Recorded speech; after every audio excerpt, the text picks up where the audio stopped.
La spiritualité est devenue un business et le business est devenu une nouvelle spiritualité. C'est par ce constat de Deepak Chopra, auteur, médecin et conférencier indo-américain, que nous entamons la toute première émission de l'année 2026.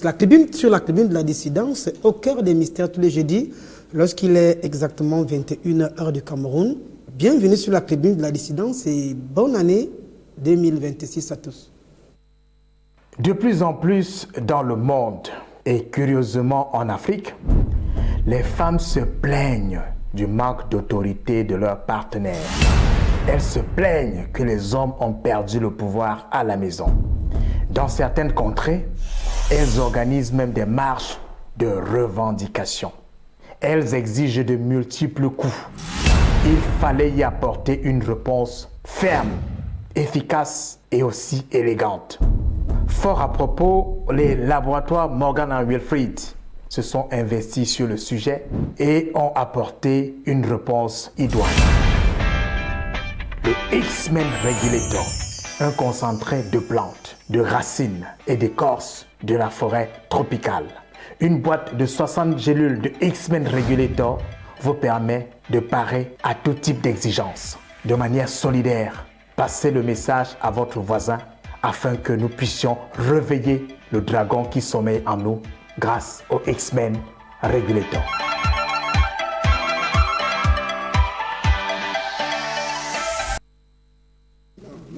Retour sur ce plateau pour accueillir nos invités pour cette toute première sortie de l'an de grâce 2026. Ndiboka Sohona, il nous est revenu pour le compte de l'année 2026, certainement avec plus de points, car rentré en hibernation spirituelle. Il est là ce soir. Bonsoir et bienvenue au cœur des mystères. Bonsoir Nathan. 2026 en numérologie, ça fait 8. Et 8, c'est l'éternité. Et ça veut dire que nous entrons dans des choses beaucoup plus profondes, surtout que ça correspond avec ce qui est considéré comme l'âge du Verseau. Quand ceci est dit, permettez-moi de présenter à vos multiples téléspectateurs et à vos multiples invités mes meilleurs souhaits. Mais veuillez me pardonner de vous dire que mes meilleurs souhaits vont à l'endroit d'un homme dont vous avez certainement une idée. Sa Majesté Jean-Pierre Amougou Belinga, pour qui je souhaite le meilleur qui se puisse être. Au regard de sa résilience, de son travail, de son amour pour ce pays, je ne peux pas m'empêcher, à chaque fois que l'occasion m'est donnée, de lui présenter mon soutien le plus indéfectible. Quand ceci est dit, oui, vous faites bien de nous présenter, nous appeler ce soir à discourir sur les problèmes de spiritualité, du charlatanisme et de même de ce que cette chose est devenue un fonds de commerce. Je suis très heureux que vous m'ayez fait l'amitié de m'inviter parmi ces sagesses, qu'elles soient spirituelles, intellectuelles, religieuses ou culturelles. Alors Ndiboka Sohona, l'émission au cœur des mystères, une fois de plus nominée dans le cadre des Cameroun Television Awards, une cérémonie de récompense des meilleurs journalistes, des meilleurs contenus, des meilleurs présentateurs et tout ce qui est entre éthique et esthétique dans la profession journalistique. Et nous sommes dans la catégorie meilleure émission sociale. Nous passons par ailleurs l'invitation à tous nos téléspectateurs d'aller massivement voter leur émission si vous aimez au cœur des mystères sur la page Cameroun Television Award, vous allez retrouver meilleure émission sociétale. Votez-nous, c'est gratuitement Ndiboka Sohona. Vous avez dit meilleure émission sociétale. Et sociétale, y compris sociétale, émane de la société.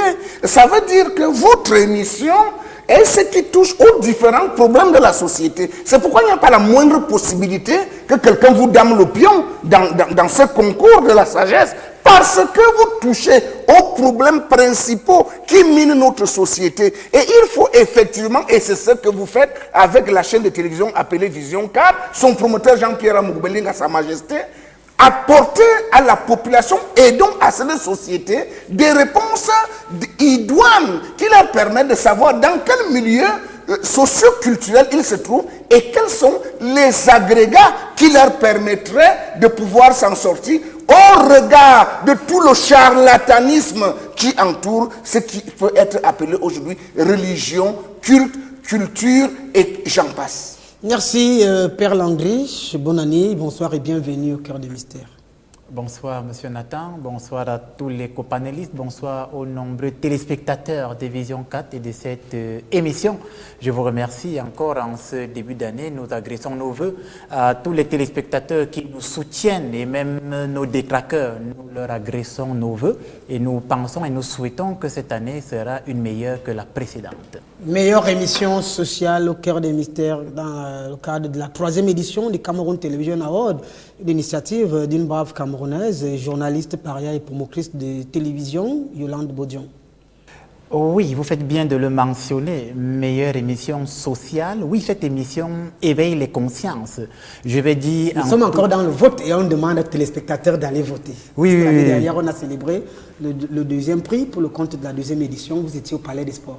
Oui, tout à fait. C'était une belle expérience. Les téléspectateurs ont voté massivement et aujourd'hui encore, nous ne manquons pas de recommander à tous les téléspectateurs, qu'ils soient dans ce pays ou en dehors de ce pays, dans notre continent ou d'ailleurs, tous ceux qui sont sympathisants de cette émission, nous ne manquons pas de leur demander de voter massivement afin que cette action que vous avez entreprise, Monsieur Nathan, et que toute l'équipe ici présente à entreprise puisse porter du fruit et ramener ce trophée ici. Merci. Le tout chapeauté par un homme, un visionnaire qui a mis sur pied la 4e vision, la chaîne africaine, Jean-Pierre Moukbelinga, pour ne pas le citer. Oui, oui. Père Nicolas, paroisse Serge Toussaint de Man, des mutations. Bonsoir et bienvenue au cœur des mystères. Bonsoir à Nathan, bonne année 2026. Je souhaite que cette année soit pour vous une année de joie, une année de bonheur, une année de réussite totale dans tous vos projets. Je souhaite également une bonne, heureuse année à tous les téléspectateurs de Vision 4 qui nous suivent, à tous les Camerounais, dans toutes les composantes de notre société. Je dis à tout le monde, bonne, heureuse année 2026. Merci. Juste à côté de vous, on a le patron de tous les prêtres sur le plateau. D'après sa présentation, c'est un évêque. Et lorsque l'évêque est face au prêtre, il a certainement une posture assez particulière. Monseigneur Chama, de l'église apostolique, c'est ça, du Cameroun?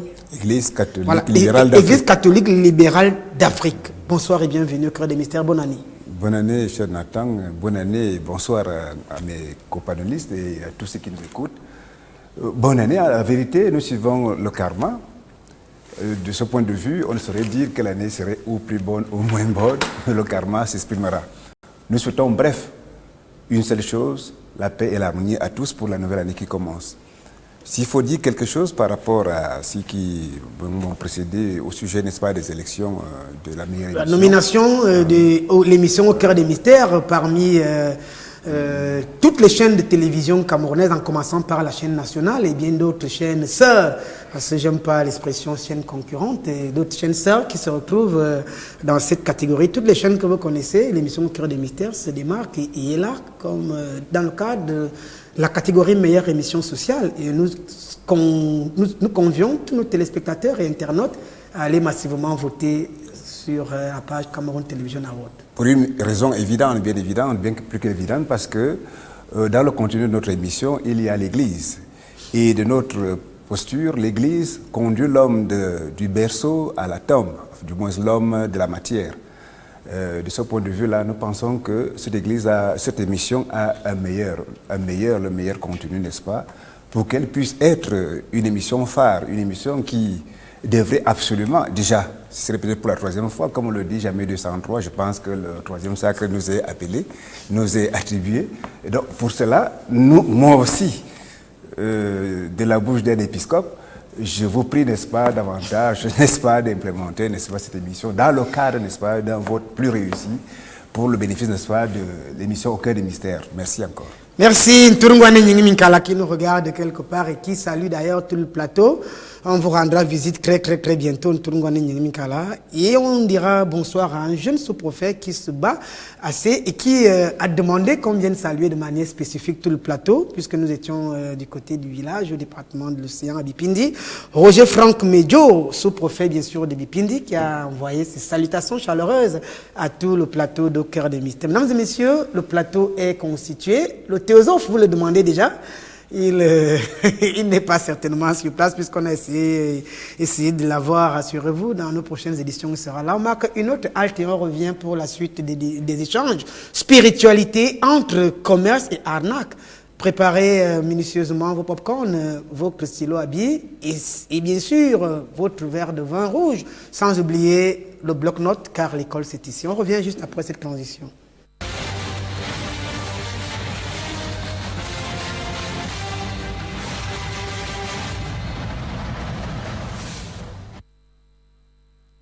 Retour sur ce plateau Cœur des Mystères, la thématique qui sera affichée certainement tout à l'heure, spiritualité entre commerce et arnaque. Avec vous, Ntiboka Soona, nous entrons dans l'année 2026, avec vous comme tout premier intervenant pour le cadre de cette nouvelle année. Alors, à quel moment peut-on commencer à dire que la spiritualité navigue ou naviguerait entre le commerce et l'arnaque? Car en ce moment, on voit pratiquement toutes les couleurs de spiritualité qui nous sont présentées et proposées. Très bien. Il faut déjà comprendre que au départ, chaque peuple, par le mot culture, était ancré dans ses racines, par sa culture, qui nous donne le mot cultiver. Ensuite vint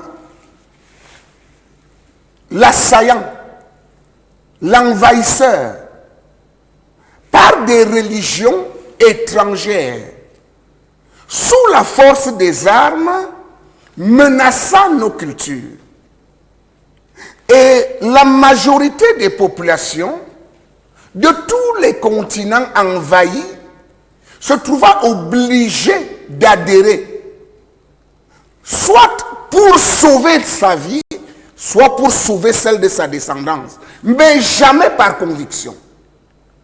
Ensuite, le temps évoluant, on se sera rendu compte que malheureusement ces religions du livre n'apportaient pas la solution à nos problèmes qui étaient idoines à nos sociétés.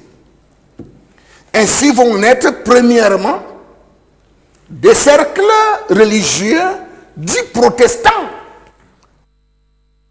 ensuite dits évangéliques, dits pentecôtistes, mais au fond, on se sera rendu compte que c'est même pipe, même tabac. À partir de cet instant, les gens ont le besoin de revenir à leurs racines. Je suis heureux que dans ce plateau, je ne sois entouré que par des prêtres catholiques. Et à l'église catholique, on chante, y compris chez Père Ncham, chez Père Landry et chez Père Minkala, Zinga Zinga Zusobo Anti, Habimambangu Bobetara, Zinga Zubo Anti, Zinga Zubo. Qu'est-ce que ça veut dire? Dites-nous. En réalité, le chant dit, mais oh Dieu, qu'est-ce qui s'est passé? Et pourtant, tu répondais à la prière de nos ancêtres. Pourquoi aujourd'hui, tu ne réponds plus? C'est une prise de conscience de ce que le peuple a été arnaqué. À partir de cet instant, le peuple a le souci. C'est dit, si nous voulons que Dieu nous réponde encore comme cela se faisait avec nos ancêtres, retournons alors à nos ancestralités. C'est pourquoi vous entendez le commerce moderne de retour aux sources. C'est à cet endroit qu'entrent en scène des arnaqueurs, des charlatans. Parce que le peuple, par la vulnérabilité du fait qu'il a le désir du savoir, par la vulnérabilité du fait qu'il a le désir du bien-être, par la vulnérabilité du fait qu'il a besoin de la connaissance spirituelle. Parce qu'en fin de compte, le peuple se sera rendu compte que la religion ne conduit pas à la spiritualité. Alors, des gourous, maîtres chanteurs, voleurs, arnaqueurs vont donc entrer en scène. Pire que ce que nous avons condamné hier, les églises du livre, ces nouveaux cercles dits de spiritualité, parce que j'en doute qu'ils le sont, et nous le démontrerons par la suite, vont donc entrer en scène, récupérant tous ces déçus des différentes religions pour leur vendre de la poudre. Voilà pourquoi on se retrouve aujourd'hui avec de l'arnaque dans ce qui serait considéré comme la spiritualité. Je le dis parce que je n'ai pas le préservatif pour mettre sur ma langue. Qu'il y a même des gens qui me disent, à ces conditions, mieux vous retourner à l'église catholique, même si on ne comprend rien. Merci. Alors, Père Minkala, nous avons vu des panélistes arriver sur ce plateau avec une casquette X, mais plus tard devenir des charlatans, des nganga. Une explication pour ces spécialistes du dimanche en spiritualité. Et d'ailleurs, certains traditionalistes ont même été apostrophés par des prêtres. Et vous connaissez l'histoire. Oui, Monsieur Amougou, d'abord j'ai été très frappé par la sagesse que vous nous avez présentée dans votre préambule introductoire en disant qu'aujourd'hui, la spiritualité est un business et le business est une forme de spiritualité. Deepak Chopra, qui est indo-américain, qui a fait ce constat. Bon, c'est très dangereux quand même de penser que la spiritualité est un business. Et cela ne date pas d'aujourd'hui. Ça date même, je regrette que M. Njibokas, je m'y attendais. Je regrette qu'il ne soit pas assez honnête pour reconnaître que cette déviation existait déjà dans l'Égypte pharaonique. Avant l'arrivée. Bien avant l'arrivée du judaïsme et tout le reste. Cette pratique existait déjà dans l'Égypte pharaonique. Le pharaon, qui était un autocrate légendaire, était en même temps chef religieux, chef politique, chef administratif, et tout ce que vous pouvez imaginer. Donc, ces pratiques existaient déjà dans l'Égypte pharaonique. Bien sûr, ce ne sont pas des pratiques encouragées, c'est-à-dire que la spiritualité n'a plus son sens, elle est dénaturée. Et puis, avec le christianisme, vous voyez que vous vous rappelez très bien de ce qui s'est passé concernant la trahison de Jésus. Pourquoi est-ce que Judas, qui était prétendu être disciple de Jésus et puis en même temps porteur, gardien du trésor, va se livrer à cette gymnastique-là où il va proposer au bourreau de Jésus de leur livrer, mais à condition qu'on lui donne du lucre, de l'argent. Donc, il y a toujours des déviations sur le plan de la spiritualité, qui ne cadrent pas avec l'option fondamentale de la spiritualité. Je crois qu'il est louable de revenir d'abord sur l'importance de la spiritualité. Parce que le grand problème que nous rencontrons, c'est que nous mélangeons tout. Et lorsque l'être humain a la possibilité de se faire du lucre à travers une activité, il n'hésite pas. Or, la spiritualité, quelle est son option fondamentale? Ça permet à l'homme de se surpasser. Ça permet à l'homme d'être épanoui. Ça permet à l'homme d'aller au-delà de lui-même. Ça permet à l'homme d'entrer en communion avec l'être suprême par excellence. Et ça permet également à l'homme d'être en parfaite harmonie avec ses frères, son environnement immédiat. Mais si nous n'avons pas compris cela, et ça a toujours existé ainsi, on peut utiliser nos potentialités, nos connaissances sur le plan spirituel pour escroquer les autres. Alors, Njiboka Soona, Père Minkala vous renvoie la patate chaude en vous faisant comprendre que bien avant le judaïsme, le christianisme et bien d'autres déclinaisons du christianisme, cette escroquerie spirituelle existait déjà. Non, vous savez, Permettez-moi de dire ça comme à l'école primaire. Je sais que Père Mintala aime seulement me titiller.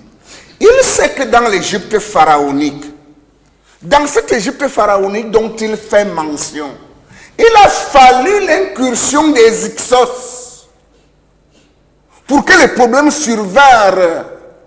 Parce qu'en réalité, pourquoi Pharaon était super en tout? C'est parce que Pharaon était un initié.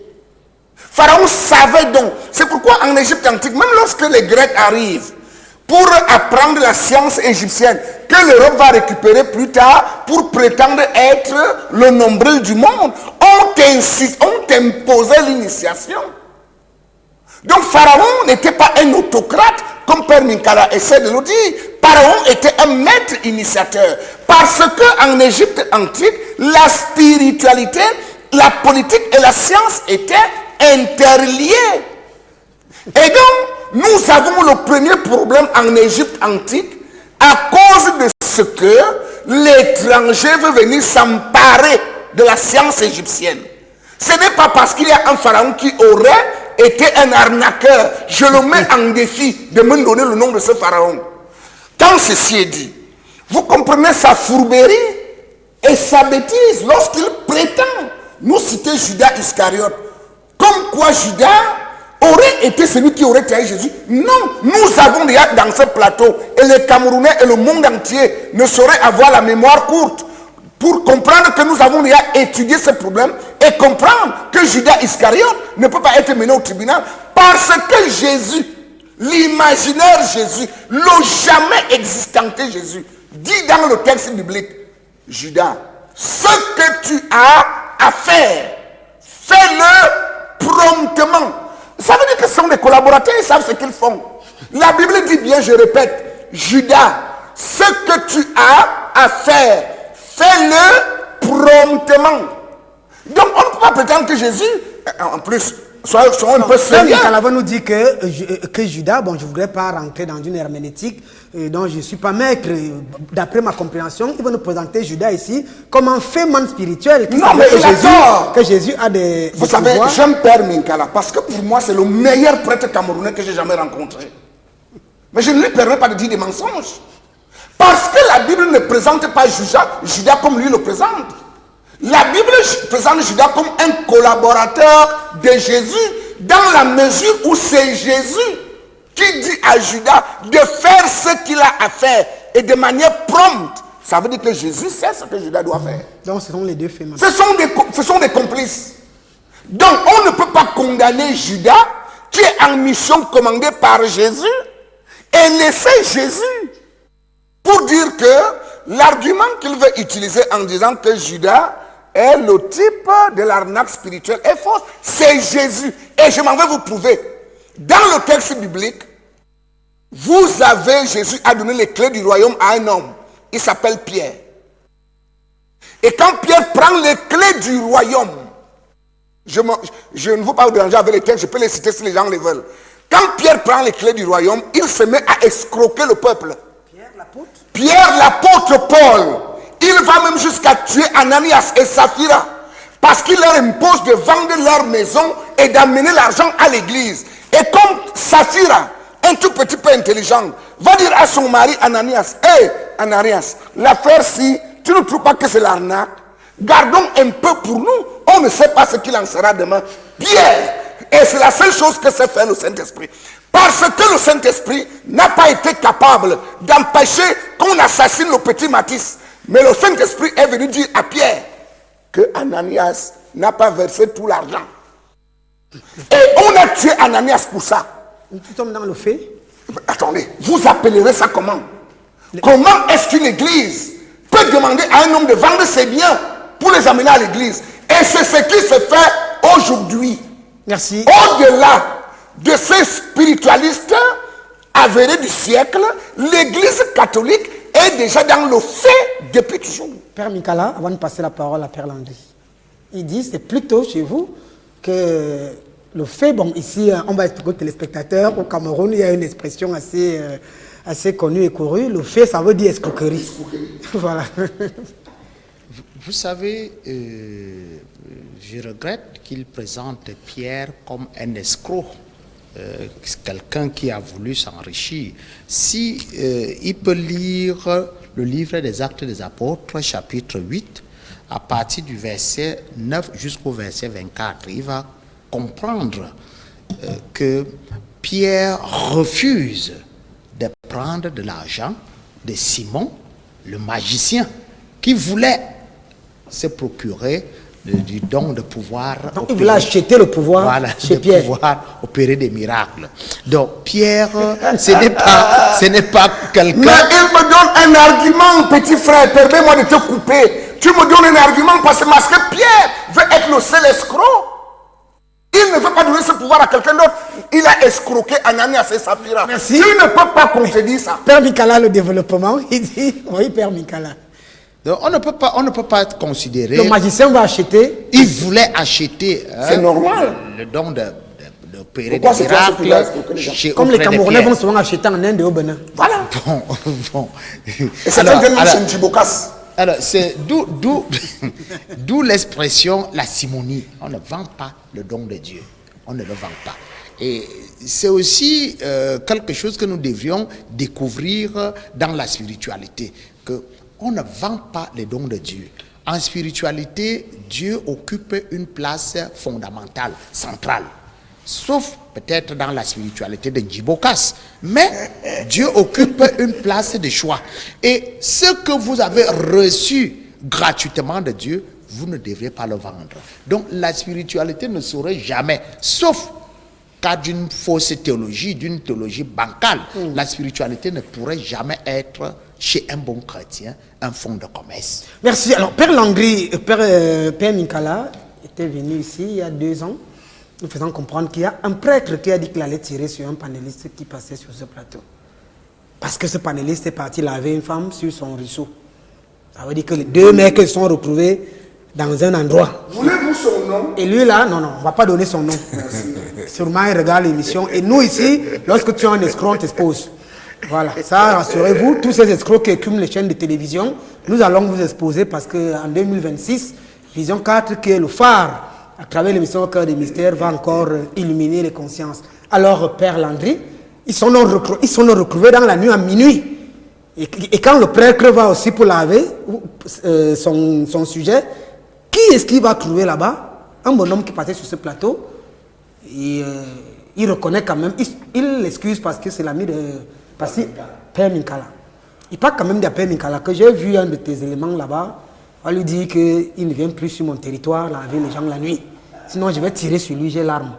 Alors, je voudrais donc savoir, Père Mikala, Père Landry, qu'est-ce qui se passe? Est-ce qu'on peut nous donner une explication de ces spiritualistes du dimanche où quelqu'un arrive avec une autre casquette, comme il voit que la spiritualité donne beaucoup d'argent par le fait, l'escroquerie, il entre là. Alors, ce qu'on peut noter de prime abord, c'est que... Par rapport à cet exemple d'abord. Oui, par rapport à cet exemple d'abord, ce qu'on peut noter de prime abord, c'est que j'aime toujours dire que ce n'est pas parce que 9 personnes sur 10 font des bêtises que la bêtise est une vertu. Ça veut dire quoi? Ça veut dire que de plus en plus, nous vivons dans une société, par rapport à cet exemple, où des gens se font passer pour ce qu'ils ne sont pas. Ce que d'autres personnes ont appelé des imposteurs ou l'imposture. Et ces imposteurs ou l'imposture est tellement devenu l'étalon de la société que ça fait en sorte que ceux qui nous écoutent et ceux qui observent la société ont fini par croire que ce sont eux des véritables spiritualistes. Qu'est-ce que j'essaye de dire? J'essaye de dire que nous vivons dans une société, Monsieur Nathan, où en réalité, ceux qui font dans le faux, les arnaqueurs, les usurpateurs, sont plus nombreux que ceux qui font dans le vrai. C'est-à-dire que les faux spiritualistes sont tellement nombreux qu'ils étouffent la présence de la poignée de spiritualistes qui exercent réellement la spiritualité. Or, comme la société est donc constituée de telle sorte que plus vous faites du bruit et plus les gens ont l'impression que ce que vous dites est bien, ça fait que la société pense que ces usurpateurs ou ces imposteurs sont donc des bons. C'est pourquoi dans l'exemple que vous avez mis en exergue, on va se retrouver avec des prêtres, je ne sais pas lesquels c'est, mais moi j'en connais. Il y a des prêtres qui justement, on va dire comme ça, dans leur spiritualité sont un peu édulcorés, c'est-à-dire tordus. Je préfère le dire comme ça. Je voudrais recadrer. Quelqu'un arrive ici comme journaliste, je prends un exemple, je dis n'importe quoi. Et comme ils voient que la spiritualité donne beaucoup d'argent, ils se font dans la spiritualité et deviennent subitement un mystique, un traditionnaliste, un maître. C'est un imposteur. C'est un imposteur, c'est ce que je dis. C'est-à-dire qu'il vient, il trouve, on va dire, des initiés, pour reprendre cette expression, ou des maîtres spirituels. Il les trouve.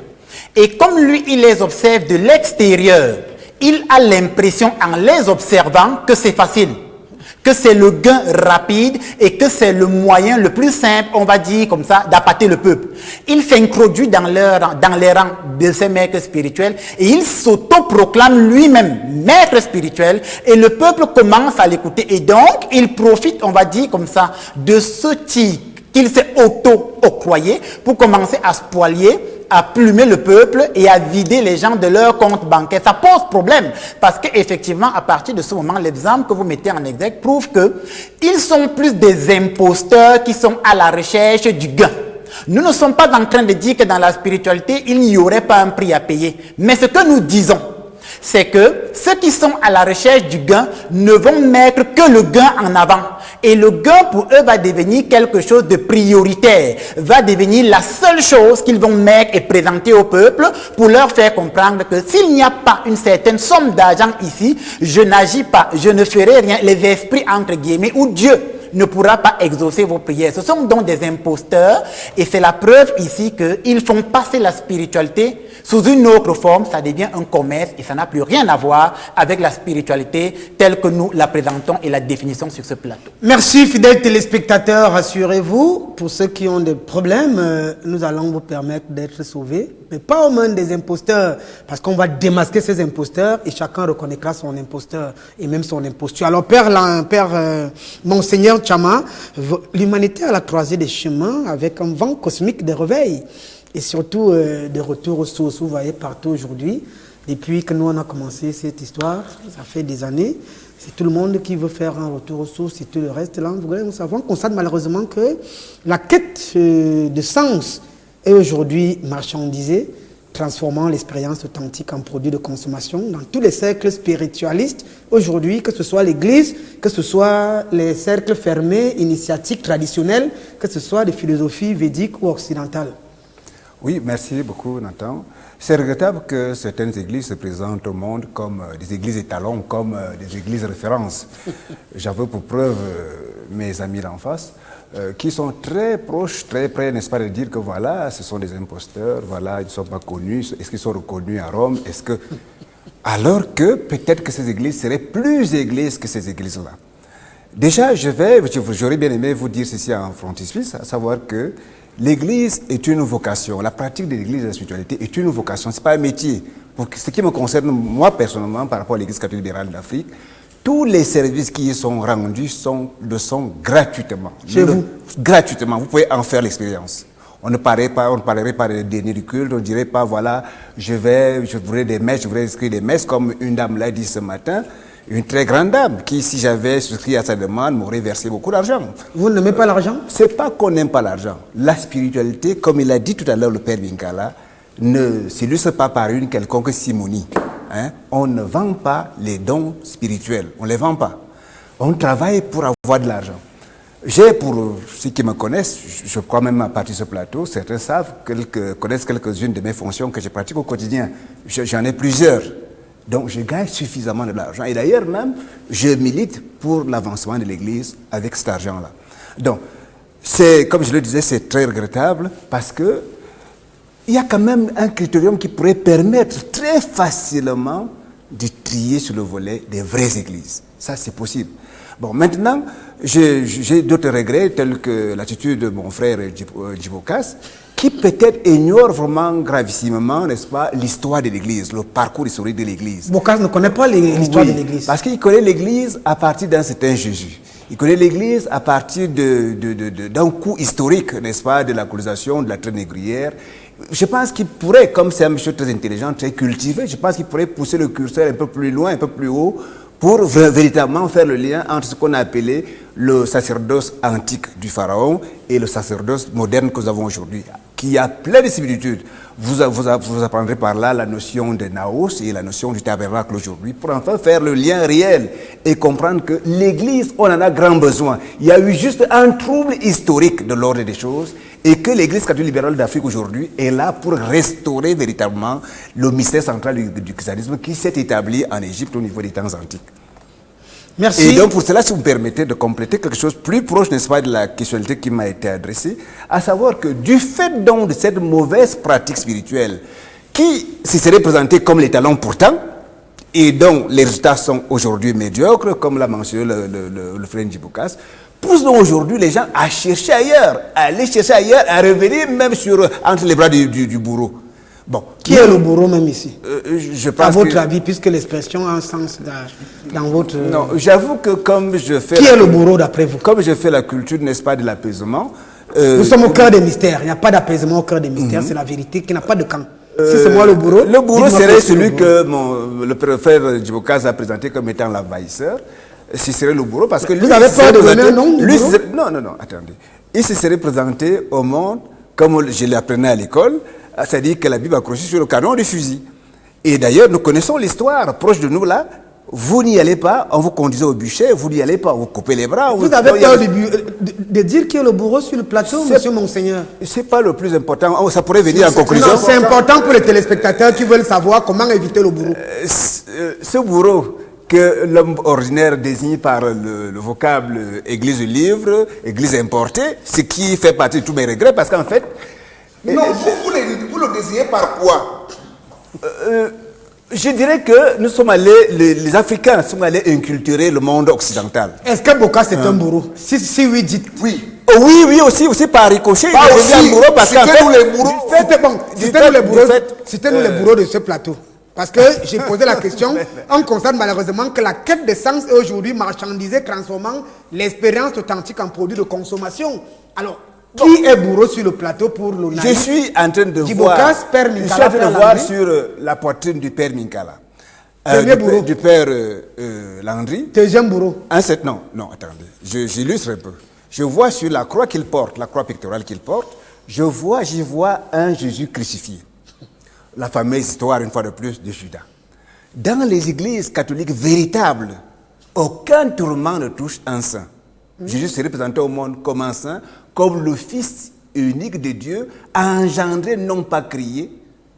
De ce point de vue, il ne pouvait pas être sujet aux problématiques d'assassinat, de crucifixion. Et donc, Monseigneur, qui est le bourreau? Nous sommes ici pour spiritualité entre commerce et arnaque. Et je voudrais encore vous dire de ne pas avoir peur de quelqu'un sur ce plateau, parce que vous avez la couverture du King, rassurez-vous. Alors, qui est le bourreau? Pour le jeu des arguments, Père Minkala, Père Landry, pour le jeu des arguments, sans fleuriture, je dirais que les bourreaux ici seraient ceux qui sont domestiqués dans l'église de Père Minkala, ceux qui sont domestiqués dans l'église de Père Landry, et cette fameuse question de tradition. Parce que je veux bien dire une fois pour toutes au frère Djiboukas que l'église du Christ véritable est la version améliorée ou alors la version originale de la tradition. Alors il faudrait bien qu'il le comprenne une fois pour toutes et qu'il demande à quel niveau les choses ont été diluées. Pour qu'on comprenne, pour qu'on réellement, qu'on établisse un véritable travail de science pour comprendre à partir de quel postulat il peut dire que la tradition, c'est l'Église. L'Église, c'est la tradition, mais seulement l'Église, c'est à peu près comme le domaine scientifique, ici on parle de la science occulte. Vous savez, du fait que les Églises aient été purgées de toute attitude mystico-spirituelle, font du bon gramour au frère Djiboukas. Merci. Merci. Alors, le mot est lâché. L'évêque a accouché, il nous a dit, il nous a présenté les bourreaux. Et je vous le disais, la vérité n'a pas de camp. Alors, Père Landry, parmi les bourreaux, Père Minkala, parmi les bourreaux, Ndjiboukas Ouona, parmi les bourreaux, et les commerçants, les anarcheurs. C'est Monseigneur qui le dit, et nous sommes au cœur des mystères. Et lui n'est que la victime. Vous savez que j'ai l'habitude de dire sur ce plateau quelque chose. Il y a quelqu'un qui nous a précédés dans la pensée, Emmanuel Kant, qui a dit que les gens ancrent vite dans ce qu'il a appelé l'illusion transcendantale. Ça veut dire qu'ils partent du postulat. Et c'est une erreur grave qu'à part eux, personne n'a la vérité, Personne n'est meilleur et personne ne serait meilleur. C'est l'argumentaire que nous présente ici Monseigneur Nthiama, avec tous les respects que je lui dois. Il part du postulat que lui, il est d'une église, d'un ordre religieux. Ils sont les seuls qui ont l'authenticité de ce qu'ils croient avoir et donc, automatiquement, les autres sont des bourreaux. En d'autres termes, la seule personne qui ne serait et qui ne puisse être un bourreau, c'est lui et son église. Vous voyez, c'est cette manière de penser justement qui est grave. Parce que cette manière de penser voudrait faire croire à ceux qui nous écoutent que n'écoutez pas les autres. Les autres sont faux. Les autres vous mentent. Les autres vous tuent, ils vous égorgent. Les autres sont en train de vous spolier. Nous sommes donc les saints. Nous sommes l'incarnation de la vérité. Nous sommes les véritables spiritualistes. Et à part nous, personne d'autre n'a le décret, le mandatum d'opérer une quelconque spiritualité parce que les autres sont des bourreaux. C'est cette manière de faire, justement, que nous décrions de notre postulat parce que pour nous, non seulement cette manière de faire se rapproche du gourou, même pas du bourreau, parce que le gourou va finir par dire que si vous écoutez quelqu'un d'autre, vous êtes déjà perdu, c'est le gourou.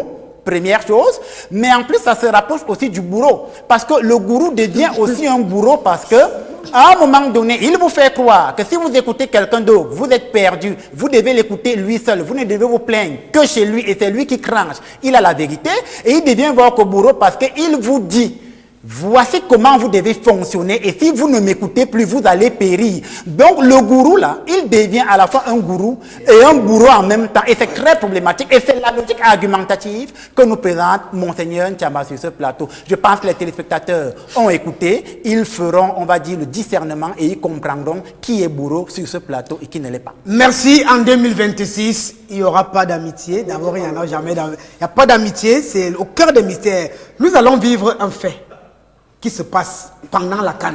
Parce qu'on a décidé de mener une chasse aux sorcières. Les charlatans seront présentés à la lumière. Wilfried Ondoa, journaliste sportif, bien sûr, du Desk Sport, nous a planté le décor et nous a présenté une situation qui s'est vécue dans un pays africain. Ensemble, regardons, on vous revient juste après pour le compte de cette émission. Il a escroqué tout un peuple en lui promettant son premier sacre de champion d'Afrique de football. À la veille du démarrage de la 35e CAN Total Énergie Maroc 2025, un marabout malien a promis que le Mali sera champion d'Afrique au terme de la compétition. Ce qui lui a valu une enveloppe de 22 millions de francs CFA des supporters des Aigles, comme avance des 100 millions demandés d'après la presse locale. Certains opérateurs économiques maliens lui promettent même le double de cette somme si jamais sa prédiction était avérée. Qualifié pour les quarts de finale après avoir battu la Tunisie au tir au but, Karamoko Sinayoko est porté en triomphe par les Maliens. Seulement, il est loin d'imaginer ce qui l'attend à l'étape suivante. Après la défaite face à son voisin d'Afrique de l'Ouest, le Sénégal 0 but contre 1, au terme du temps réglementaire, tout bascule. Si les joueurs pleurent au stade de Tanger après leur élimination vendredi dernier, à Bamako, Karamoko Sinayoko voit sa résidence sous les flammes d'une foule déçue de l'élimination de leur équipe nationale de football. C'est à peine si les forces de l'ordre ont pu l'extirper de là pour une garde à vue à la brigade de lutte contre la cybercriminalité. Cela en attendant d'être jugé par la justice malienne, conformément aux lois du pays qui interdisent le charlatanisme. En rappel, le Mali est arrivé en quart de finale sans aucune victoire en phase de poule. En huitième de finale, l'équipe de Tom Saintfield s'est imposée au tir au but après un score de parité un but partout contre la Tunisie.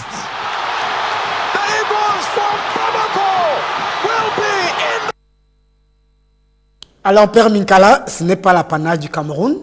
En pleine Coupe d'Afrique, je ne sais pas s'il est pasteur ou s'il est nganga, mais vous avez suivi le travail abattu par Wilfried Ondoa qui nous présente les faits. Il a dit que le Mali devait aller en Coupe d'Afrique, devait être vainqueur de la Coupe d'Afrique.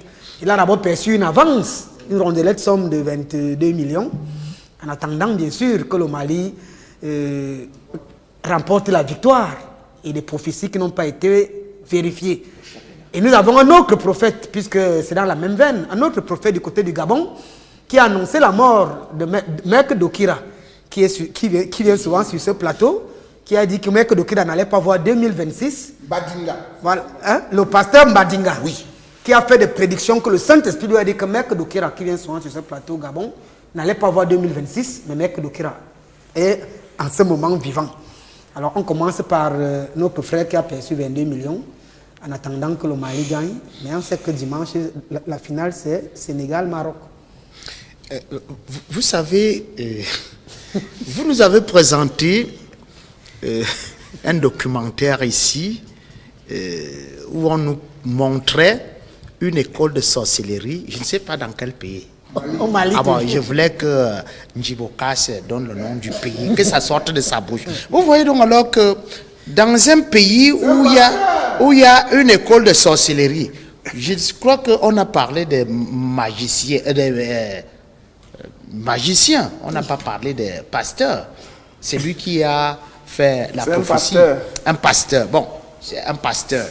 Pasteur, vous savez que pasteur, c'est celui-là qui conduit les brebis. Absolument. Bon, voilà. Alors, ce n'est pas nécessairement un chrétien. Un chrétien. Je suis d'accord. Un musulman. C'est un pasteur.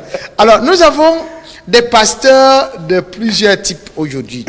Mais c'est pour cela que je vous ai dit, faisons très attention. Le pasteur, c'est un conducteur du troupeau. Ce n'est pas quelqu'un qui se sert du troupeau pour s'enrichir. C'est quelqu'un qui sert le troupeau pour que le troupeau puisse s'enrichir.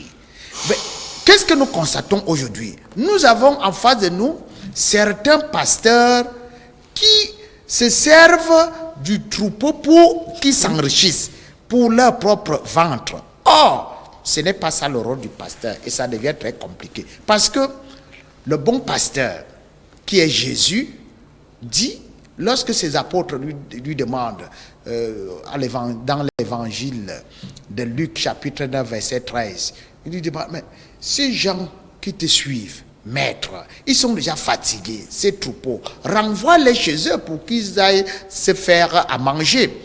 Il a dit, donnez-leur vous-même à manger. Donnez-leur vous-même à manger. Donc Jésus est celui-là qui est le bon pasteur parce que au lieu d'escroquer le peuple de Dieu, il donne plutôt à manger au peuple de Dieu. Alors, nous le voyons également dans l'évangile. Comment peut-on appeler l'assemblée troupeau? Quand on sait que si on entre dans le sens profond du mot troupeau, un troupeau c'est, je veux dire, c'est une cohorte de bêtes sans orientation qui doivent être guidées. Ça veut dire c'est... Justement parce que le pasteur est ce qu'on appelle odigitria. Odigitria, ça veut dire quoi? Ça veut dire en grec, celui qui montre le chemin. Odigitria, celui qui montre le chemin. Il montre le chemin. Donc le pasteur est celui-là qui guide le peuple. C'est pour cela qu'on utilise la symbolique du troupeau et du pasteur. Parce que le troupeau est composé de gens qui ne connaissent pas le chemin. Ils ont besoin d'un guide. En tant que guide, ce n'est pas qu'ils sont totalement tabula rasa, c'est-à-dire qu'ils ne connaissent absolument rien. Et c'est ce que nous utilisons aujourd'hui dans les établissements scolaires en parlant de l'approche pédagogique par les compétences. On tient compte quand même des compétences de ceux-là qui composent, qui constituent le troupeau. Mais ils ont aussi besoin d'un guide. Chaque être humain a besoin de se former, d'un formateur. Le guide en question, ou bien le pasteur, c'est le formateur. Et le formateur devrait montrer le bon exemple. Il ne devrait pas escroquer, il ne devrait pas exploiter l'autre. Mais ces déviations existent dans toutes les sociétés. Malheureusement, ce sont des déviations que nous décrions. Alors, Ndjiboka Sohona, pour le pasteur en question, sa réponse a été assez profonde. Hein. Il dit, si le Mali n'a pas gagné, ça veut dire que c'est un message de Dieu que vous n'avez pas compris. Très bien. Avant d'arriver au message de ce pseudo-serviteur d'un certain Dieu du Mali, je voudrais d'abord dire à Père Ninkala que ça n'augure rien de la sorcellerie. La sorcellerie, qu'est-ce que c'est? La sorcellerie a pour synonyme la spiritualité, la thaumaturgie, la voyance. C'est pourquoi dans la Bible, un prophète s'appelle un voyant. Vous ne pouvez pas condamner la voyance en prétendant qu'un pasteur, un prophète est un voyant. Vous savez, je ne sais pas à quel moment je vais commencer à combattre Père Landré. Je lui dis encore bonsoir ce soir. Merci ce soir. Parce que voici ce qu'il dit, je lis. C'est pas parce que 9 personnes sur 10 font une bêtise que la bêtise deviendrait une vertu. Et c'est ça le drame de l'Église. L'Église nous rabâche que parce qu'ils sont les plus nombreux, alors nécessairement une raison. Ils ont raison. Revenons donc à l'essentiel. Le pasteur ne devrait pas profiter du troupeau, mais, Père Minkala, je ne comprends pas comment tu es professeur de mathématiques et tu dis une telle bêtise.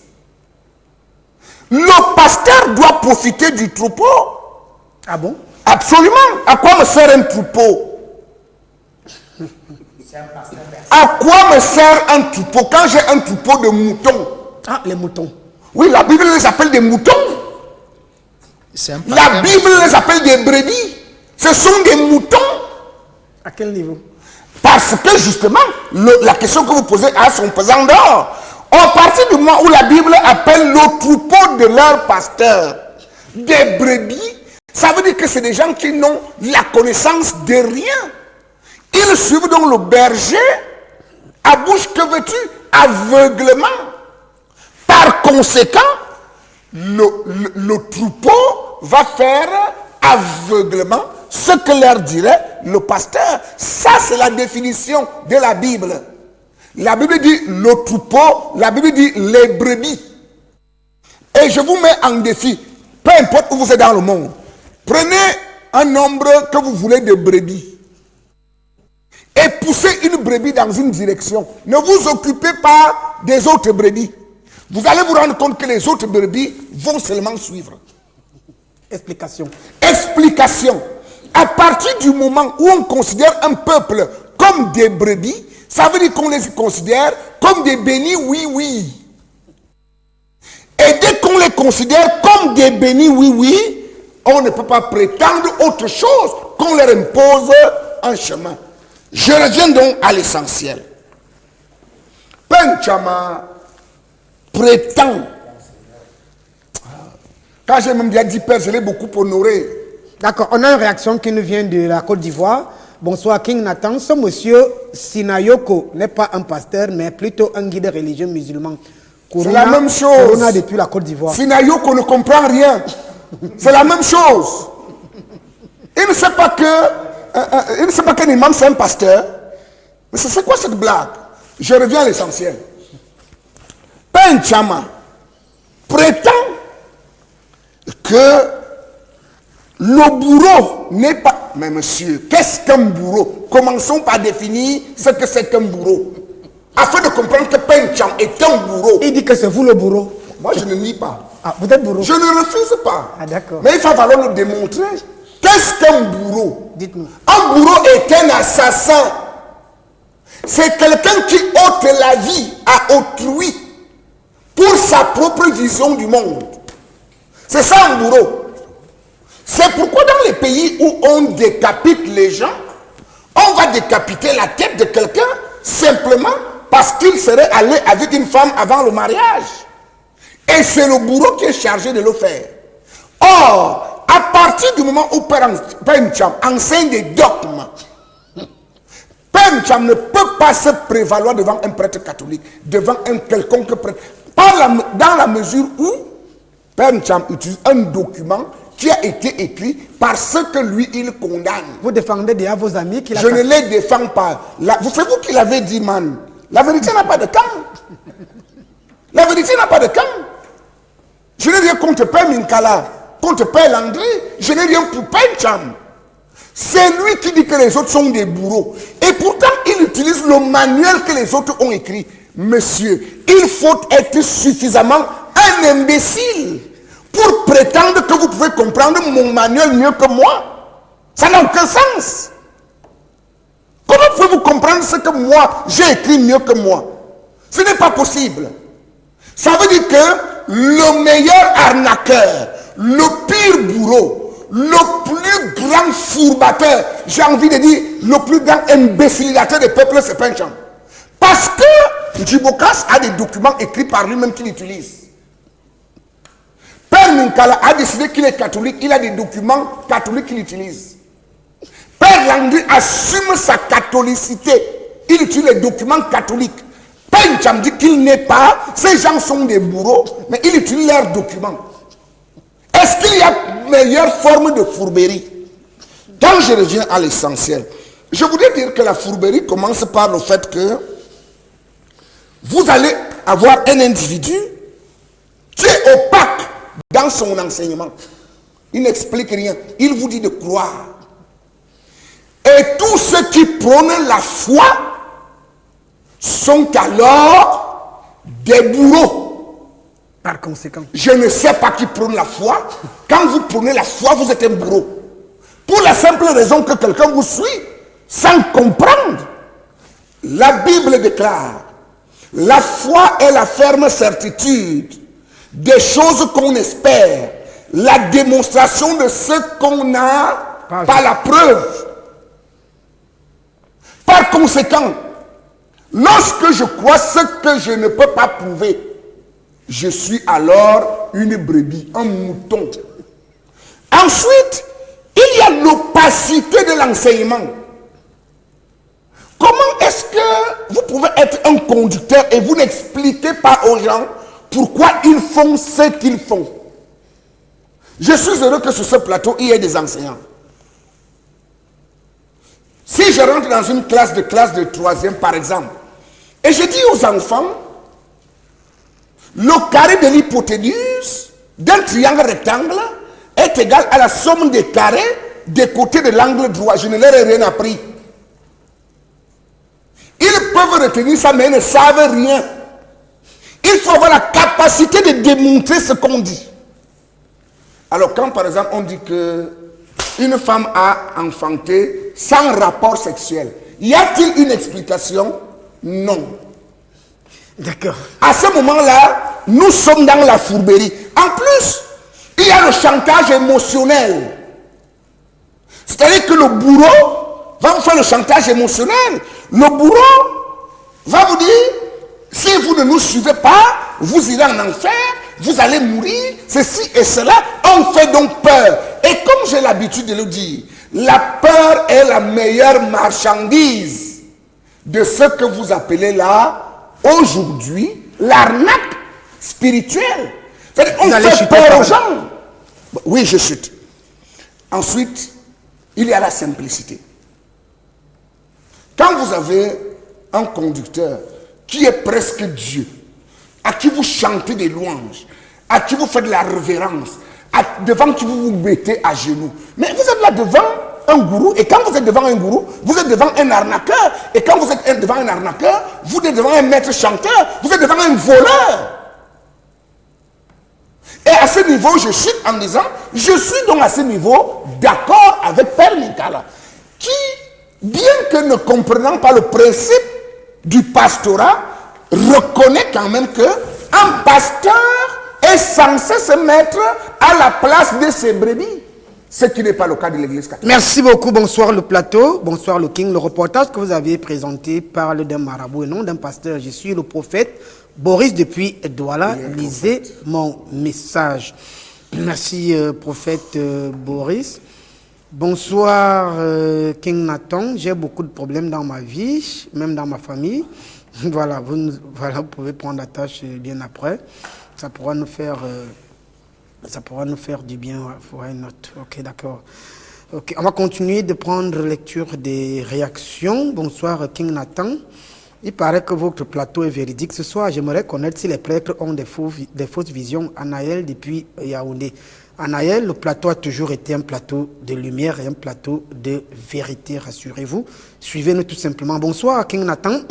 D'après Père Minkala, Pierre a refusé de vendre le pouvoir d'un magicien à un magicien, ce qui veut dire que le pouvoir de Pierre était commerciable et non divin. Nangalizouret depuis Bastos. Je ne sais pas. Alors, Père Langry, quête de sens.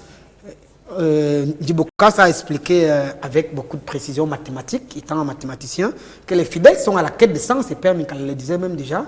Et ces personnes qui se connectent, qui cherchent la voie de Dieu, sont à la quête de sens, d'un sens de leur vie. Une quête de sens marchandisée avec pour conséquence la transformation d'une expérience qui se veut personnelle en produisant un produit de consommation exploitant cette vulnérabilité que Djibokas a présentée.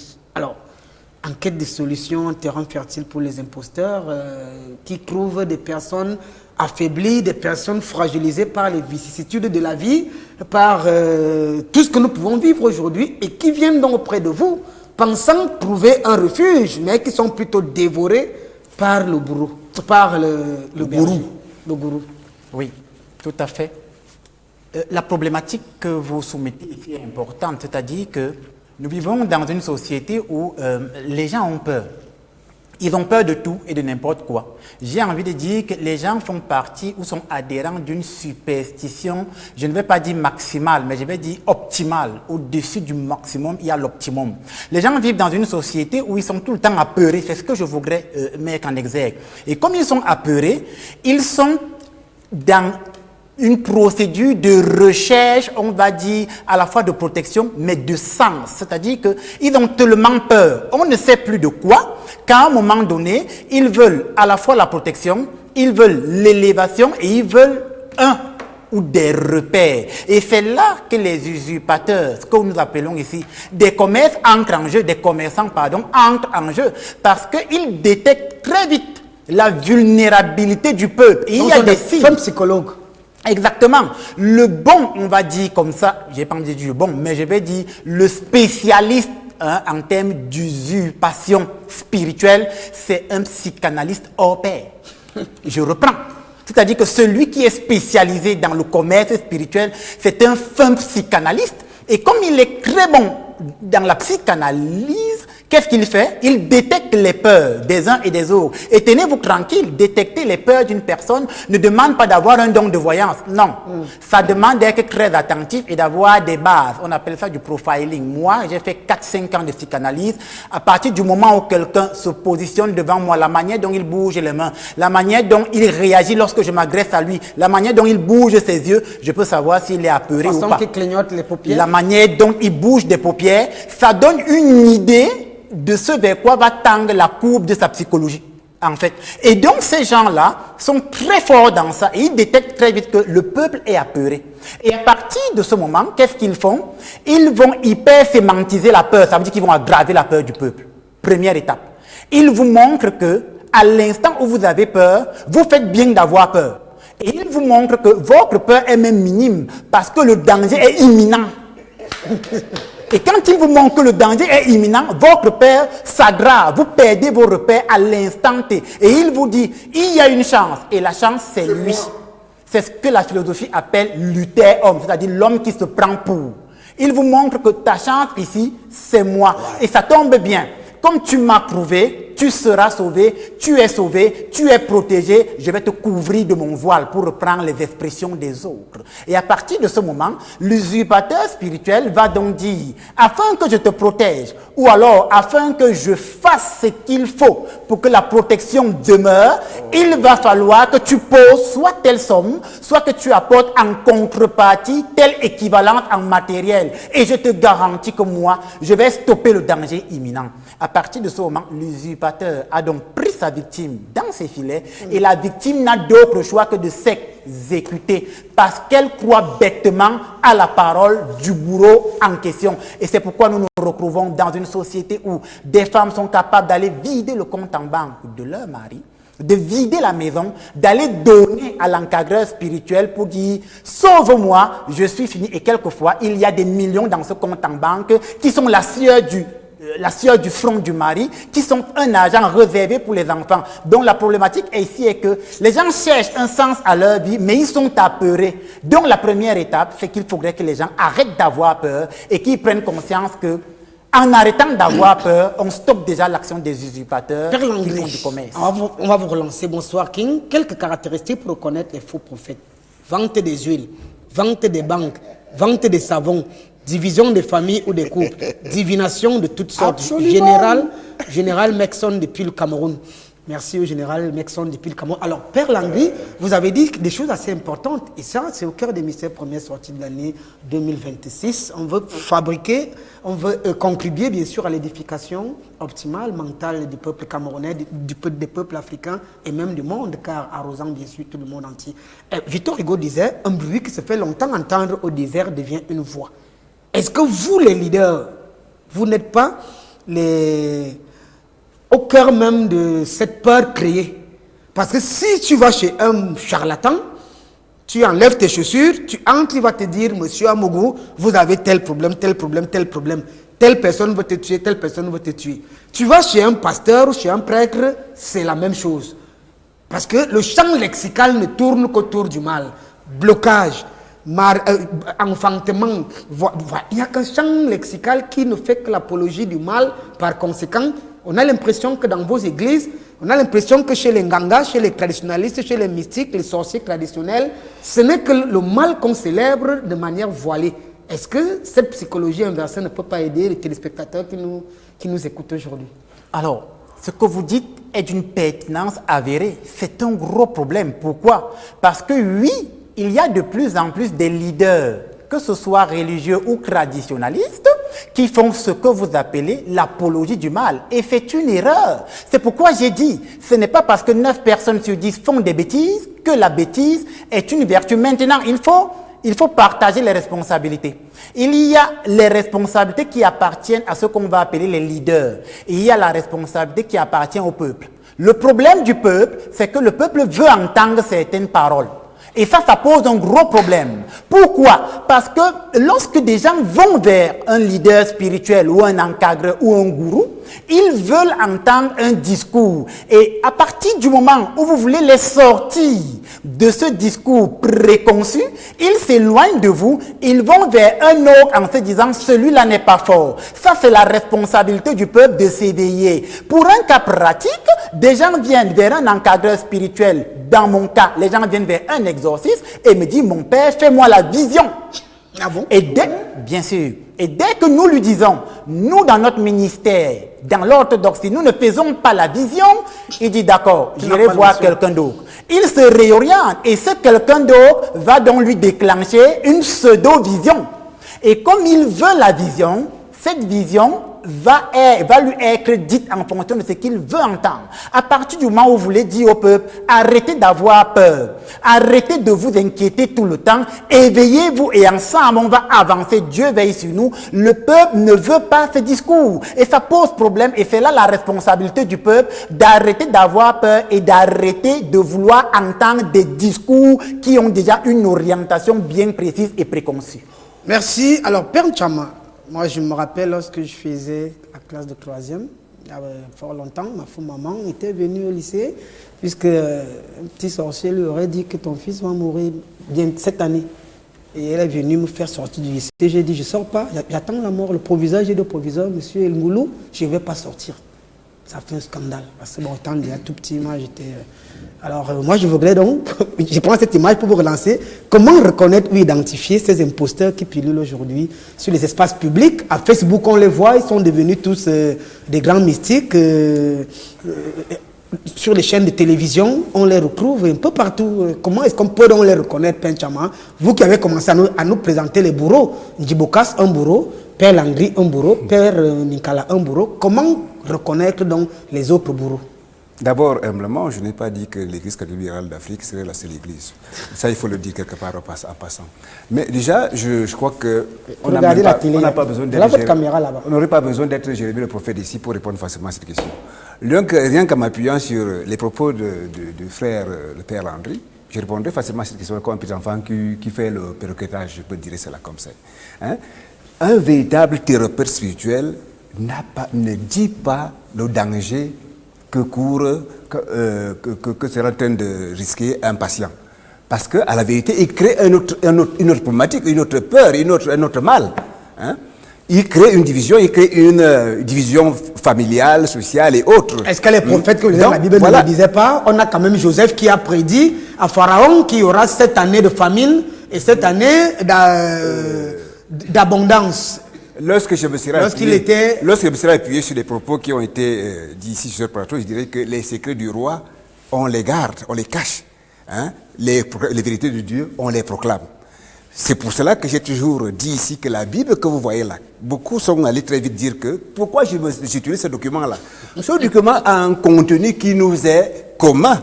Il faut savoir ce que c'est la Bible. On a défini ce que c'est la Bible. Il nous est commun. Donc, première indication pour savoir que c'est un mauvais thérapeute, c'est qu'il promeut la peur par sa présupposée clairvoyance. Deuxième indication, c'est le fait illogique, le fait absurde de leur pratique. C'est-à-dire que vous allez chez quelqu'un, je prendrai le cas sur ceux même que j'ai désignés comme étant des bourreaux. Bon, vraiment, Monseigneur Tchama, citez les noms. N'ayez peur de personne. Le corps des mystères est là pour présenter la vérité qui n'a pas de camp. Alors la question, comment reconnaître ou identifier ces imposteurs qui pullulent aujourd'hui sur les espaces publics, médiatiques et cybernétiques? Pas le contenu. Alors prenez au cas par cas les panélistes sur le plateau si besoin se fait ressentir. Je vais commencer par le plus proche de moi ici. Djibokas. Djibokas. Allez-y. Lorsqu'il s'acharne contre le père Minkala, lorsque le père Minkala parlait du troupeau, des brebis et du pasteur, il doit comprendre en tant qu'Africain, je peine à dire ici que tout le grand contenu, l'essentiel du mystère central du christianisme est africain. L'Africain s'exprime par des symboles, par des images, en langage provincial, dit-on souvent. Alors, c'est par là que lorsqu'on parle de pasteur ou berger, on veut désigner le surveilleur, le veilleur de l'âme. Le veilleur, c'est lui qui est attentif. On n'a pas trouvé meilleure image qu'un berger qui surveille le troupeau. Le troupeau est ici pour dire aussi également que dans l'homme, il y a deux natures. Il y a véritablement ce qu'on appelle la nature animale qui suit, et qu'il faut canaliser par le biais de l'esprit. Donc, il faut, voilà, peiner à ne pas comprendre ça, à ne pas véritablement pénétrer l'exégèse, fait qu'il devienne plutôt un bourreau. Et ça, c'est la cause des autres auxquels je vais passer, parce que pour avoir mal enseigné, on dit qu'il enseigne mal, qui enseigne le mensonge. Comment identifier de manière concrète, Monseigneur, ces imposteurs? L'enseignement donc. Nous avons comme fonds de commerce principal la fameuse tragédie cosmique. Nous avons Père Djibokas, vous avez dit comment reconnaître que Djibokas est un bourreau, comme vous l'avez présenté. Parce que ne comprenant pas très bien les Écritures, qui sont salvatrices, il enseigne que les Écritures sont plutôt un bourreau. Voilà, je pense qu'il y a une réponse là-bas. Les autres, j'ai dit ici, j'ai sur la croix pectorale du Père Landry un certain Jésus qui est sur la croix. Voilà une absurdité qui est promue. C'est-à-dire que celui qui devrait enseigner, qui devrait apporter la paix, on le définit lui-même comme victime, n'est-ce pas? Vous pensez que Djibokas fait de l'apostasie? Je ne le pense pas, c'est ce qui se fait là sur le plateau. Hein? Parce que je viens de démontrer, je viens de faire une courte démonstration là. Lorsqu'il s'acharne contre Père Minkala au sujet de brebis, troupeaux et autres, c'est qu'il manque de compréhension du langage provincial africain. Tout simplement. Et qu'à partir d'un petit exégèse, il comprendrait facilement et peut-être il louerait même la Bible, qui pour ces 35% sont vraiment salvateurs pour le peuple de Dieu, pour l'humanité. Donc il y a donc lui comme cela. Et j'ai donc pris l'exemple des autres. Pour que naissent finalement, j'utilise ma natte ici autour du plateau, pour que les autres deviennent... Pour Père Minkala, comment reconnaître que Père Minkala est un bourreau? Pour qu'aujourd'hui, on ait des protestants, des églises de réveil, qui naissent dans l'histoire. On parle du protestant qui est né en 1517 avec Martin Luther, l'allemand. Hein? Ils naissent pourquoi? À partir du mauvais enseignement, n'est-ce pas, de ses prédécesseurs, n'est-ce pas, des catholiques occidentaux. Hein? Donc, pour ne pas citer explicitement quelqu'un, parce que je prends la paix. Non, c'est pas vous qui prenez la paix ici. Hein? Nous, on veut. La vérité n'a pas de camp, et c'est du choc des contraires que naît la vérité. Il y a donc ça, vous savez, nous avons. Vous avez cité le nom Djibokas, maintenant Père Minkala. Dans l'histoire, nous avons tous lu comment l'église protestante est née, comment l'église catholique, romaine, orthodoxe ont conduit. Rafraîchissez-nous la mémoire, parce que nous autres, on n'a pas la connaissance de l'histoire de la religion. Vous dites que Père Monseigneur, ou bien Martin Luther abandonne Père Minkala, pourquoi? À cause, n'est-ce pas, des enseignements erronés, n'est-ce pas, hérétiques, n'est-ce pas, de l'église catholique romaine, qui enseigne, par exemple, par exemple, pour aller au ciel, on vendait les prières, ce qu'on appelait les indulgences, par exemple. Hein, à partir des pratiques extra-liturgiques, de la grande liturgie, n'est-ce pas, mystico-spirituelle du mystère central du christianisme, il s'est trouvé obligé de s'y opposer, et ceci encouragé par d'autres pouvoirs de l'époque. Voilà comment il va sortir une bonne partie de l'humanité, n'est-ce pas, du berceau du navire chrétien. Et aujourd'hui, nous avons donc ces protestants avec leurs produits dérivés, les églises de réveil et tout le reste, parce qu'on a été mal enseigné. Et voilà pourquoi on pratique l'atrocité. Qui est mal enseigné va pratiquer l'atrocité. Donc le troupeau a été mal dirigé. Le troupeau a été mal dirigé. Merci. Et puis nous savons pourquoi il a été mal dirigé.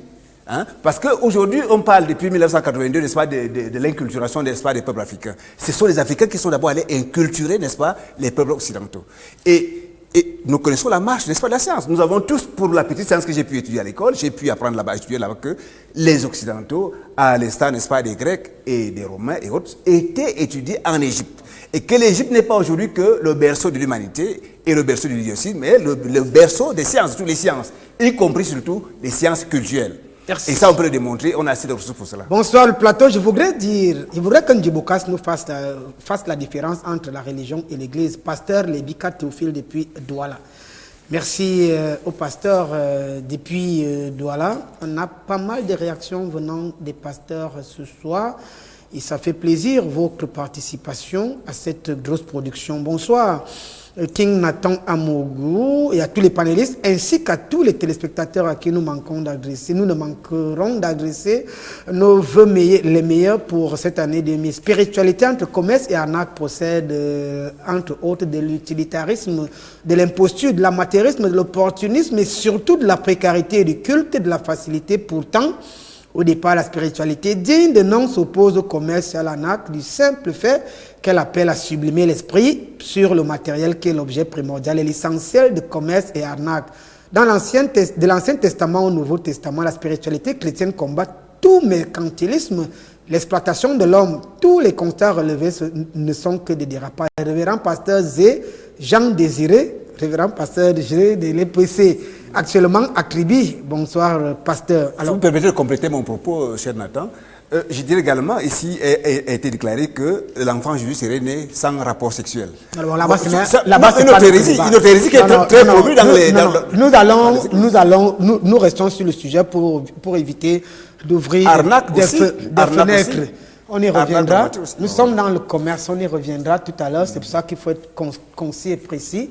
Voilà, dans l'argumentaire, oui, Père Minkala, indexé, taxé et présenté à la lumière des faits comme un bourreau par l'évêque Monseigneur Tchama. Je voudrais donc vous poser la question, au vu des analyses faites par Monseigneur Tchama, est-ce qu'on peut rassembler ici des éléments scientifiques qui présentent certains panélistes ici présents comme des vendeurs d'illusions, tels qu'il vous a présenté lui-même dans son argumentaire comme un vendeur d'illusions, comme un distilleur de faux enseignements, ce qui a créé d'ailleurs les schismes à l'Église, d'après Père Monseigneur. Bon, oui, l'enfer, c'est toujours les autres. Hein? C'est très facile de dénoncer le péché de l'autre au lieu de regarder son propre péché. Ce n'est pas ce qui me préoccupe. Moi, je suis prêtre catholique. Alors, j'ai un modèle à suivre comme prêtre. C'est Jésus. Donc, toute la théologie chrétienne est christocentrique. C'est-à-dire, tout tourne autour de Jésus. Jésus est un modèle à suivre. C'est le bon pasteur. Le pasteur qui donne sa vie pour sauver ses brebis. Ce n'est pas celui-là qui utilise ses brebis pour s'enrichir, pour les escroquer.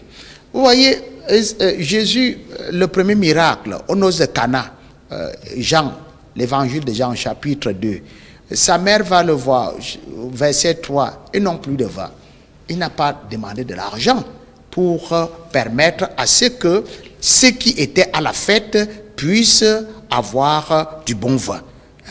Alors, nous avons des textes, nous avons dans l'évangile de Matthieu, chapitre 4, là où il est tenté au désert, on lui présente tous les pouvoirs, on lui présente à manger, mais il ne va pas accepter cela parce que ça ne provient pas des sources vraiment acceptables. Donc, moi, je crois que au lieu de tirer à boulet rouge sur des gens qu'on ne connaît même pas, on ne connaît pas ce qu'ils font.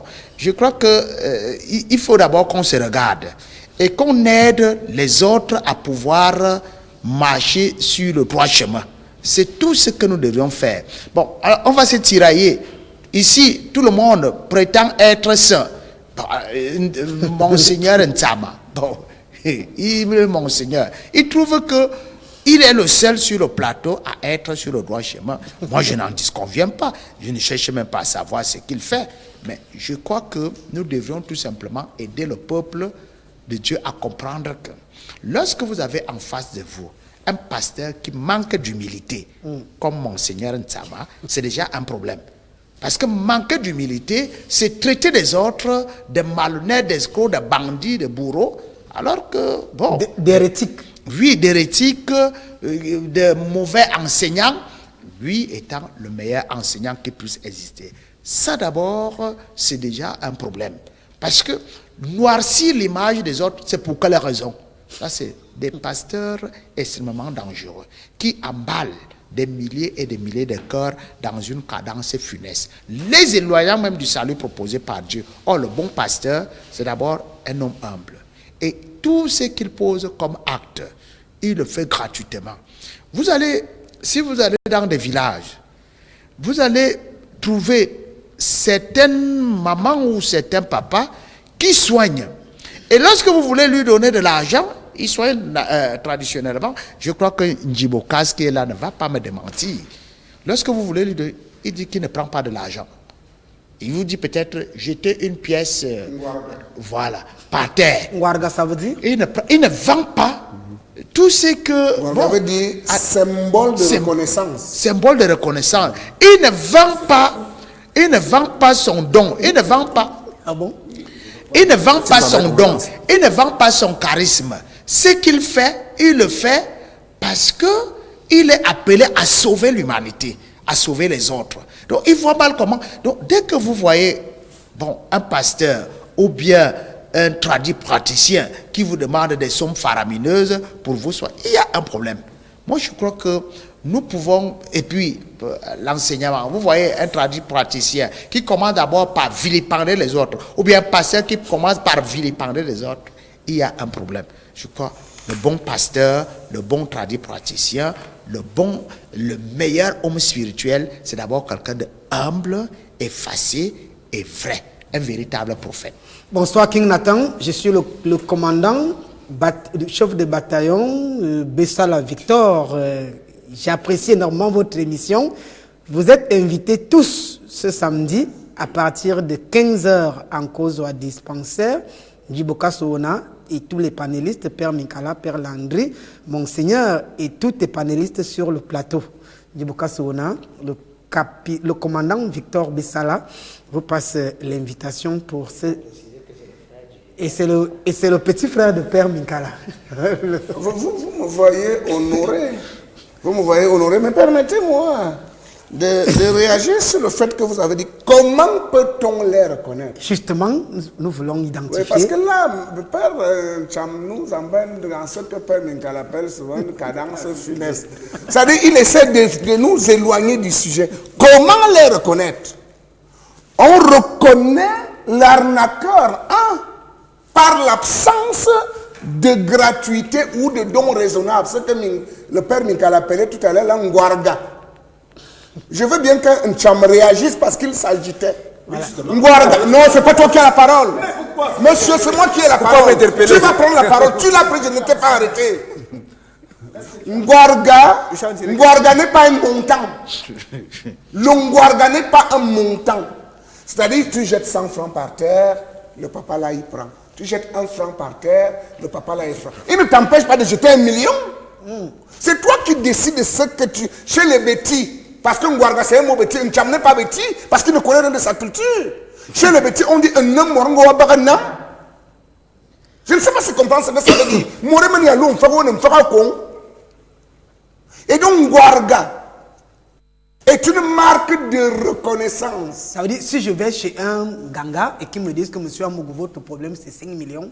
Non, non, nous sommes dans l'arnaque. Nous sommes dans l'arnaque.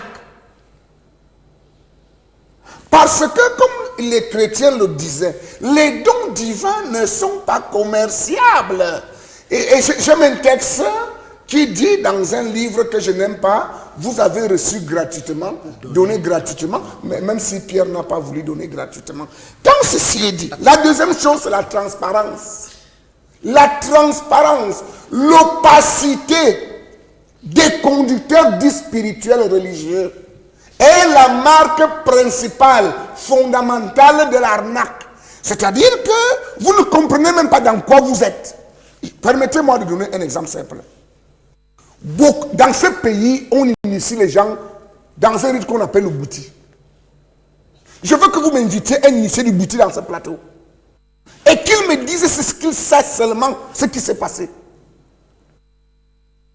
C'est-à-dire que les gens ne savent pas dans quoi ils se mêlent. Et c'est ici que Père Landry, je ne sais pas si je nomme d'une intelligence, il a dit que la peur est le fonds de commerce principal.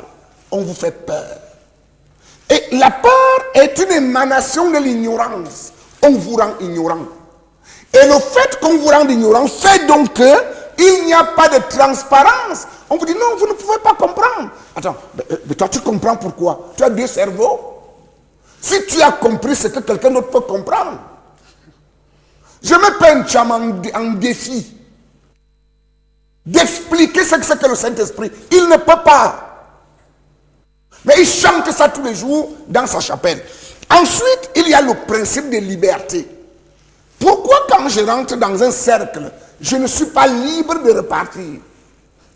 Pourquoi est-ce qu'on me dit que le gourou du cercle est devenu mon père ou ma mère? Non, ça ce sont les marques de l'arnaque. Je n'ai pas de liberté. Ensuite, il y a des titres ronflants. Moi, Djiboka Sowona, j'ai dit en Mondovision. Quand vous voyez quelque part grand maître fuyé, un maître c'est celui qui a la maîtrise de la mesure. C'est quoi un grand maître? C'est lui qui est au-dessus du maître. Mais attendez, quand on est au-dessus du maître, on est quoi? On est Dieu. Et ça c'est dangereux. Ce sont ces titres ronflants qui sont la manifestation parfaite de quelqu'un qui dit qu'il est à évêque. Il est évêque de quoi? Pencham est évêque. Pencham ne peut pas être évêque d'une église qui croit en la Bible en critiquant la Bible.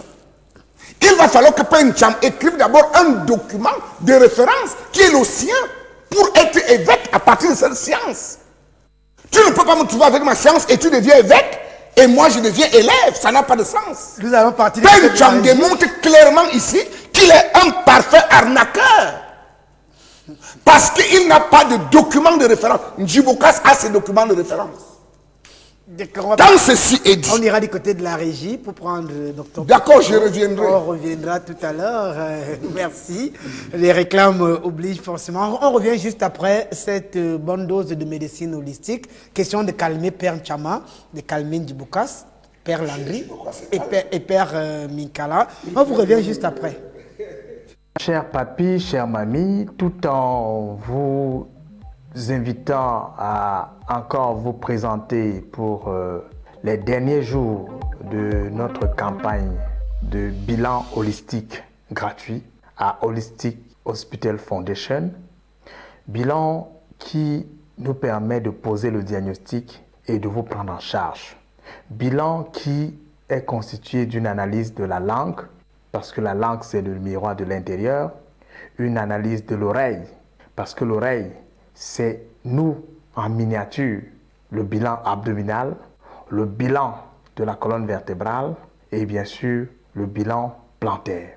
Tous ces éléments nous donneront des informations sur nos différentes entités, que ce soit l'entité émotionnelle, l'entité énergétique, l'entité mentale, l'entité spirituelle ou encore l'entité physique. Parce que je vous le dis toujours, le corps c'est un tout composé de ces différents corps. Une victoire thérapeutique ne peut être obtenue qu'avec la prise en compte de toutes ces composantes de notre personnalité. C'est justement le rôle du bilan holistique de mettre en lumière le rôle de chaque entité dans la survenue de la maladie.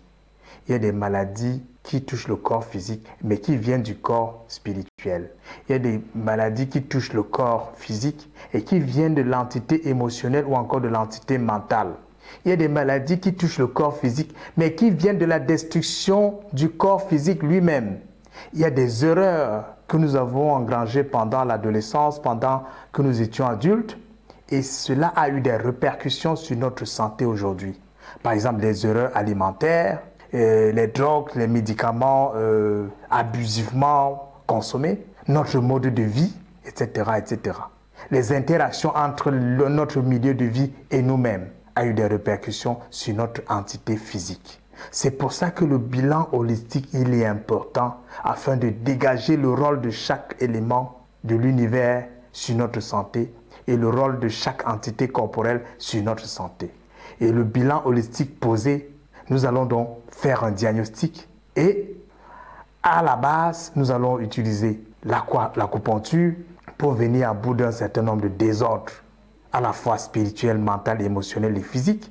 Nous allons utiliser la réflexologie plantaire pour revenir à bout de certaines formes de dépression, l'anxiété, les constipations, l'impuissance, la frigidité, etc.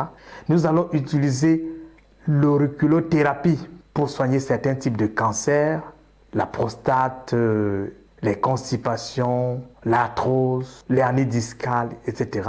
Nous allons utiliser l'acupuncture crânienne pour venir à bout du Parkinson ou encore de l'Alzheimer, c'est-à-dire ces personnes qui oublient beaucoup, ou encore ces personnes qui ont des mains qui tremblent. Nous allons utiliser l'acupuncture générale pour faire disparaître ces sensations de chaleur, ces œdèmes, ces maux de dos, ou encore ces maux de genoux, ces céphalées, ces fatigues générales, ces ballonnements, ces constipations et également ces douleurs chroniques, justement parce que l'acupuncture générale est là pour faire disparaître à court terme des douleurs sans passer par des drogues. Et aujourd'hui, un téléspectateur nous a demandé si la réflexologie plantaire est à même de soigner un mal de dos. Oui, justement, nous vous invitons d'ailleurs à profiter de la gratuité de 2 séances de réflexologie plantaire et vous allez en juger vous-même parce que la réflexologie plantaire peut soigner le mal de dos, peut soulager une lombalgie, peut soulager un mal de genou et peut également permettre donc de stimuler l'énergie vitale, non seulement des organes vitaux, mais de l'énergie vitale en général. La réflexologie plantaire, c'est un soin à part entière qui peut toucher nos organes vitaux, qui peut toucher notre corps tout entier, qui peut toucher la colonne vertébrale à partir de la plante des pieds. La plante des pieds a toute la représentation des organes vitaux. À partir de la plante des pieds, on retrouve la zone du foie, la zone du cœur, la zone des poumons, etc. À partir de la voûte plantaire, on peut voir la colonne vertébrale. Et des pressions et des stimulations particulières ont un effet bénéfique sur notre santé et peuvent faire disparaître un certain nombre de maux. Je vous invite d'ailleurs à profiter de ces séances, 2 séances de réflexologie plantaire pour en juger vous-même. Et ceci pendant tout ce mois. Nous restons à votre entière disposition pour des questions, pour des conseils. Retour sur ce plateau, mesdames, messieurs. On va prendre lecture de quelques réactions. Voilà, de quelques réactions. Bonsoir, King Nathan. Très belle émission pour ce soir. Bonsoir, grand-fils. Merveilleuse et fructueuse année 2026 à vous-même, à vos panélistes et à vos familles et téléspectateurs. Merci pour le sujet et le débat soutenu à coups d'arguments pertinents. Nous serons encore dans notre soif. Nous restons encore dans notre soif, mais gardons espoir que la lumière jaillira. Professeur Mendy Minkodo. Merci, mon père. On va continuer, bien sûr. Dibokas, vous chutez très rapidement, puisqu'il y a quelques... Vous chutez avant de passer la parole à Père Landry. Oui, je chute très rapidement parce que je ne veux pas me perdre dans les élucubrations d'un certain évêque appelé Ncham. Je veux me concentrer dans ce que vous avez posé comme question. Comment les reconnaître? La publicité. Le sel et le sucre ont la même couleur, mais le goût diffère. Et ni le sel ne fait jamais la publicité. Quand vous voyez déjà la publicité, mesdames et messieurs, ça veut dire que nous sommes dans du commerce. La publicité est un instrument commercial. Ici, grand maître tel, ici, grand église de ceci, ici, grand c'est ça, c'est de la publicité. Et qui fait de la publicité est commercial. Ça veut dire, in fine, qu'en réalité, le but n'est pas votre salvation, le but est ses intérêts personnels à celui qui fait la pub. Est-ce qu'il doit signaler que la publicité est payante? Vous ne pouvez pas venir ici, dans le cercle de Vision 4, et parler de votre entreprise sans rien payer. Ce ne serait pas juste. Vous devez payer. Et quand vous payez pourquoi? C'est parce que vous voulez récolter quelque chose derrière. Ainsi, je voudrais dire, lorsque vous voyez des pancartes, ici, grand maître tel, et vous avez des thèmes ronflants, tels que l'amour inconditionnel, tels que la lumière divine, ce sont des termes vagues qui ne veulent absolument rien dire. Il va falloir que ceux qui utilisent ces termes puissent apporter une explication idoine, sérieuse, sincère et juste Donc voilà autant d'éléments qui permettent que vous puissiez déceler ce que nous appelons des arnaqueurs. J'ai entendu quelqu'un dire ici Pencham. Oh, je ne sais même pas pourquoi on l'appelle. Merci Ndjibokas. Oui, je chute. Oui, merci. Je chute. Oui, allez. Parce que c'est très important, excusez-moi Nathan. Vous aurez un autre. Et il dit qu'ils sont des veilleurs de l'âme. C'est une insulte à la spiritualité. C'est la démonstration de ce que Pencham ne sait même pas ce qu'on appelle l'âme. Parce que quand tu auras veillé sur mon âme, qui va veiller sur moi-même? Merci Ndjibokas Ona. Bonsoir King Nathan de Martin Pila. Voilà les caractéristiques des faux pasteurs et des faux traditionnalistes. Enseignement des doctrines fausses, cherche le gain financier, contrôle des gens, manque d'humilité, pas de fruits de l'évangile, promettent monts et merveilles. Alors, Père Landry, aujourd'hui on retrouve sur la toile, et même en radio et télévision, des personnes qui promettent des solutions miracles à tout, des ascensions miracles sans effort, et des communautés exclusives qui cachent des chemins pyramidaux ou des manipulations sous le vernis du développement personnel, guérisseurs traditionnels, prêtres, pasteurs. Aujourd'hui même, il y a une autre catégorie qui s'est greffée, les coachs. Bien. Vous avez touché un point important. Aujourd'hui, on trouve sur la toile des personnes qui proposent, vous l'avez dit, des solutions miracles, des solutions instantanées, rapides, fussent-ils des religieux, des traditionnalistes et même dans le développement humain des coachs. C'est ce que dans la doctrine chrétienne, nous appelons le messianisme temporel. J'explique. Le messianisme temporel, c'est cette idéologie dans la doctrine chrétienne, puisque je commence par là, qui consiste en ce qu'on fait croire au peuple que Jésus vient guérir leurs problèmes du temps à l'instant. Par exemple, une femme a des problèmes de dette et on lui dit Jésus va résoudre ce problème-là tout de suite, maintenant. Il suffit juste que toi tu donnes d'abord telle somme et puis l'Esprit Saint va résoudre ce problème-là maintenant. C'est le messianisme temporel et c'est un très mauvais enseignement et c'est ici des imposteurs et même seulement des personnes mal formées. C'est le messianisme temporel. Nous voulons aussi rappeler que ces personnes sur les réseaux sociaux et les plateformes de communication qui proposent des solutions quasiment magiques sont également des imposteurs. Permettez-moi, Monsieur Nathan, de prendre un exemple plus concret puisque vous nous demandez d'être clair et vrai. Tout récemment, un pasteur du côté du Congo a fait une sortie, un pasteur très connu, et il a dit qu'il était dans un avion. Il a dit qu'étant dans l'avion, il avait des problèmes de connexion Wi-Fi, et il dit qu'il s'est souvenu qu'il avait le don de voyance. C'est lui-même qui a parlé. Il dit qu'il s'est servi de son don de voyance pour prendre le code de Wi-Fi, pour voler, c'est la bonne expression, le code de Wi-Fi d'un autre passager parce que l'Esprit Saint lui a donné le don de voyance. Et le peuple a commencé à applaudir. Vous voyez qu'à partir de ce moment, lorsque quelqu'un déclare de telles choses, c'est un imposteur.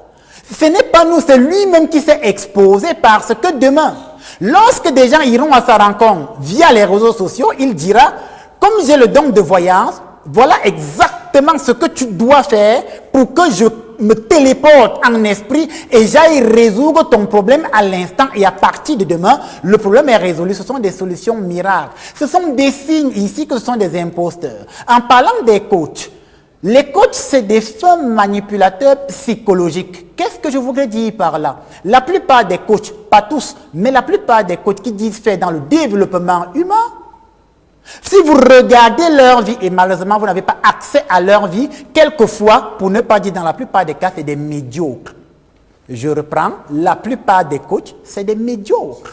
Ça veut dire que c'est des personnes qui n'ont même pas atteint le seuil de 10 suivants dans la société. Et comme vous qui les écoutez, vous n'avez pas accès à leur réalité de vie, ils vous proposent un enseignement de formules miracles que parfois eux-mêmes n'appliquent pas. Et dans un pourcentage élevé, Monsieur Nathan, dans un pourcentage élevé, ces enseignements sont payants. Je connais un coach qui dit, je vais prendre ton expression, si un homme ne te donne pas 50 000 ou 100 000, je ne sais pas, telle heure, il faut te séparer de lui. Voilà. Tu vois les filles à court et elles se retrouvent là. Bon.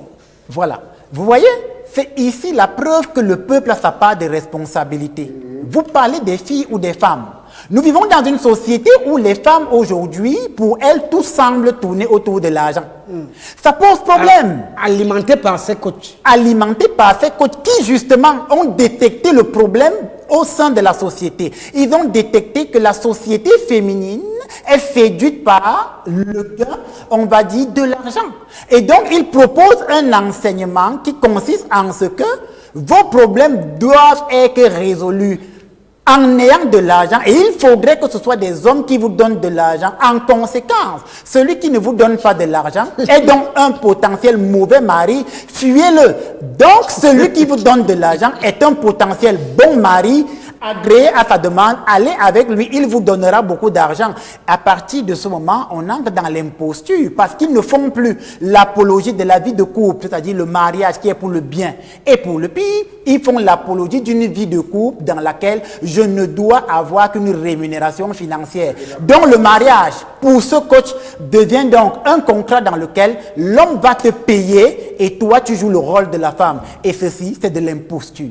Alors, Monseigneur Tchama, le travail est abattu par vous tous de manière conséquente, et d'ailleurs les téléspectateurs vous remercient tous les intervenants. Alors, qu'est-ce qui a fait prospérer cette imposture où des pseudo-traditionnalistes font des voyances à distance à 200 €? Parce que nous les connaissons, et d'ailleurs on a suffisamment de plaintes de ces imposteurs qui font au Cameroun, elle est en France, ou il est en France, il te dit ok, je te fais la voyance à 200 €, des pasteurs, des prêtres qui font le scanner spirituel à 100 000, et des coachs spécialisés en destruction des foyers et même des familles avec leurs enseignements assez pertinents sur le plan psychanalytique. Ils l'ont déjà dit, je ne vais pas répéter ce qu'ils ont dit, sinon j'ai ajouté à ce qu'ils ont dit que quelqu'un qui veut vous aider, il veut vous aider parce qu'il a perçu le problème, et quand il perçoit le problème, il n'a pas grand intérêt, n'est-ce pas, de vous dire que voilà, vous courez tel danger, voilà, il y a votre belle-mère qui vous fait ceci, il y a votre voisin qui vous fait cela. Ce n'est pas déjà ça résoudre le problème, c'est d'en créer encore davantage. Alors, comme je l'ai dit, je leur dis alors ici que ce qui fait problème. Tu préfères soigner quelqu'un qui a des problèmes, alors sans dire la source du problème? Non, ici là, on peut dire la source du problème. On peut, permettez-moi, on peut user, n'est-ce pas, du tact. On peut user du tact. Mais vous voyez, si ici sur le plateau, il y a un clairvoyant qui déclare tout à l'heure là que je suis la source des problèmes sur ce plateau. Par exemple, tu as mal de tête et que j'en suis la source. Qu'est-ce que vous voulez de moi? Mais je dois connaître mon ennemi. Vous dire, non, c'est pas nécessaire pour celui qui prend la paix. Parce que moi-même qui suis votre bourreau, j'ai besoin de t'enseigner. C'est me soigne et vous me rendez encore malade. Un bourreau, un présumé bourreau, lui-même est malade. Lui, il est malade.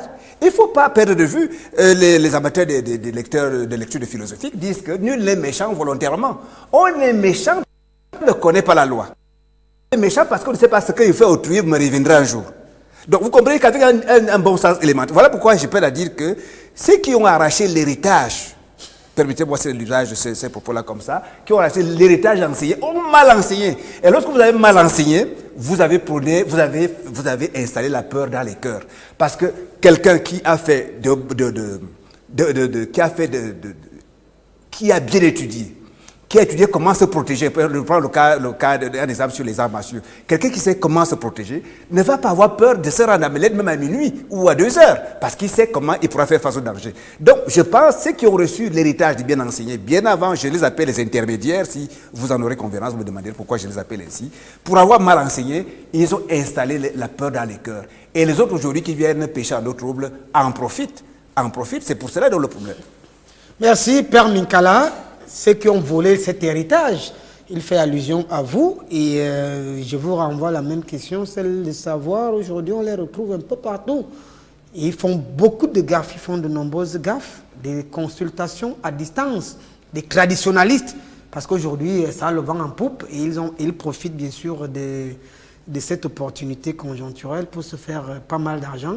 Voyance à distance, 200 €, sans même traiter le problème, mais juste pour voir.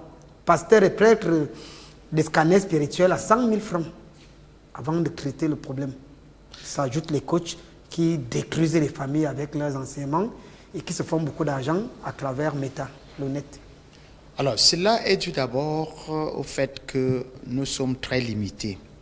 Et nos limites nous amènent à vouloir connaître notre futur. D'abord, on veut connaître notre futur à tout prix et on doit toujours avoir affaire aux prophètes, à ceux-là qui sont vrais. C'est pour cela que lorsque vous avez l'habitude d'évoquer la veuve d'Endor ici, concernant Samuel, que Saoul voudrait qu'on invoque, bon, ce texte est tellement complexe et très intéressant que vous ne pouvez pas vous imaginer. Mais je reviendrai sur ça un autre jour. Mais il y a la recherche du gain facile. On veut se faire de l'argent facilement, sans faire beaucoup d'efforts, sans beaucoup travailler. Et c'est ce que j'ai l'habitude d'appeler la financiarisation. Et aussi le fait que, bon, on est très intéressé, très attiré par le merveilleux. Et il y a aussi la crainte des lendemains. La crainte des lendemains, et c'est justement cette crainte des lendemains que la géographe voudrait exposer lorsqu'il évoque le texte de la veuve d'Endor. On a peur du lendemain, on se dit, mais qu'est-ce qui va nous arriver? Alors, ce qui fait que les vendeurs d'illusions, bon, les faux prophètes qui sont en face de nous en profitent.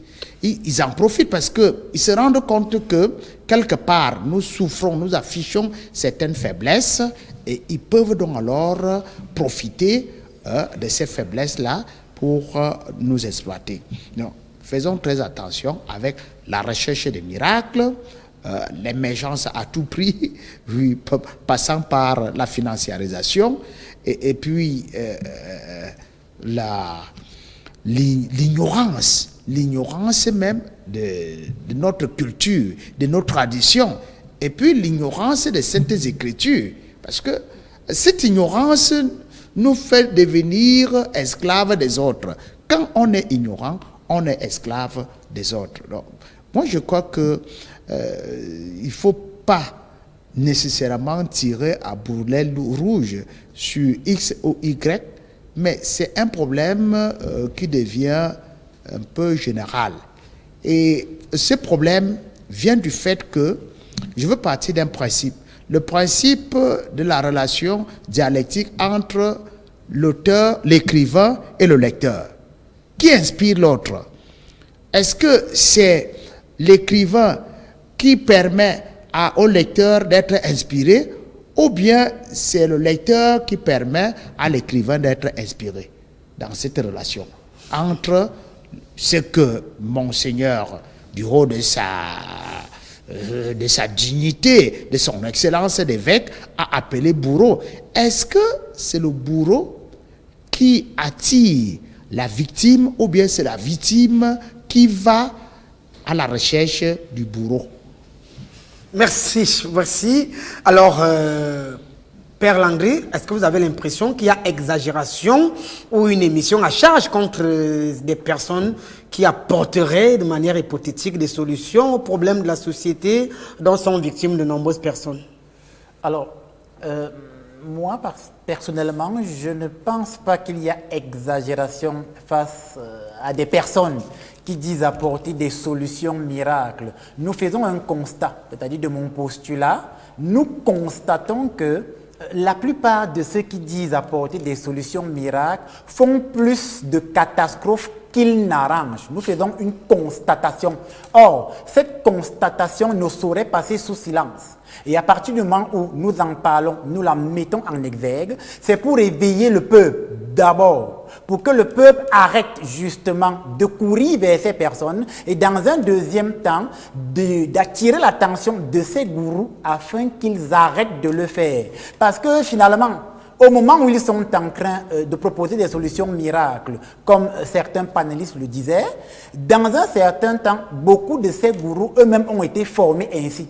Ça veut dire que beaucoup d'entre eux pensent véritablement bien faire, alors qu'ils font mal. Et le peuple qui court vers ces gourous, comme le disait encore le docteur Minkala, le peuple finalement les encourage et ça pose problème. C'est ce qu'on a appelé en philosophie hegelienne la dialectique du maître et de l'esclave. Djiboka Sowona, en reconnaissant ces dérives, qu'est-ce que cela peut susciter? Mais aux fidèles qui nous regardent, parce que c'est eux que nous voulons extirper des griffes du loup. Vous savez, il y a 2 prises de parole plus haut. Père Landré a dit, je le lis. Parfois, le peuple veut entendre un discours préconçu. Permettez-moi de donner un cas personnel. Un jeune homme arrive chez moi au Temple de Lumière en Colombo. Il me trouve moi-même en train de tourner le ciment avec mes enfants parce que nous sommes en train de monter un petit mur. Il dit qu'il est venu parce qu'on lui a dit depuis Ngaoundéré que je peux faire de lui un multimillionnaire. Vous pouvez vérifier ce que je dis. Je lui dis, mon fils, si je pouvais faire de toi un multimillionnaire, tu ne vois pas que moi-même je tourne le ciment et me dit que je fais la couverture. Il nous a dit que nous faisons la couverture. C'est-à-dire quoi? C'est-à-dire que nous cachons. Nous avons le pouvoir de rendre des gens multimillionnaires. Nous-mêmes, nous sommes multimillionnaires. Nous tournons le ciment là pour aveugler les gens.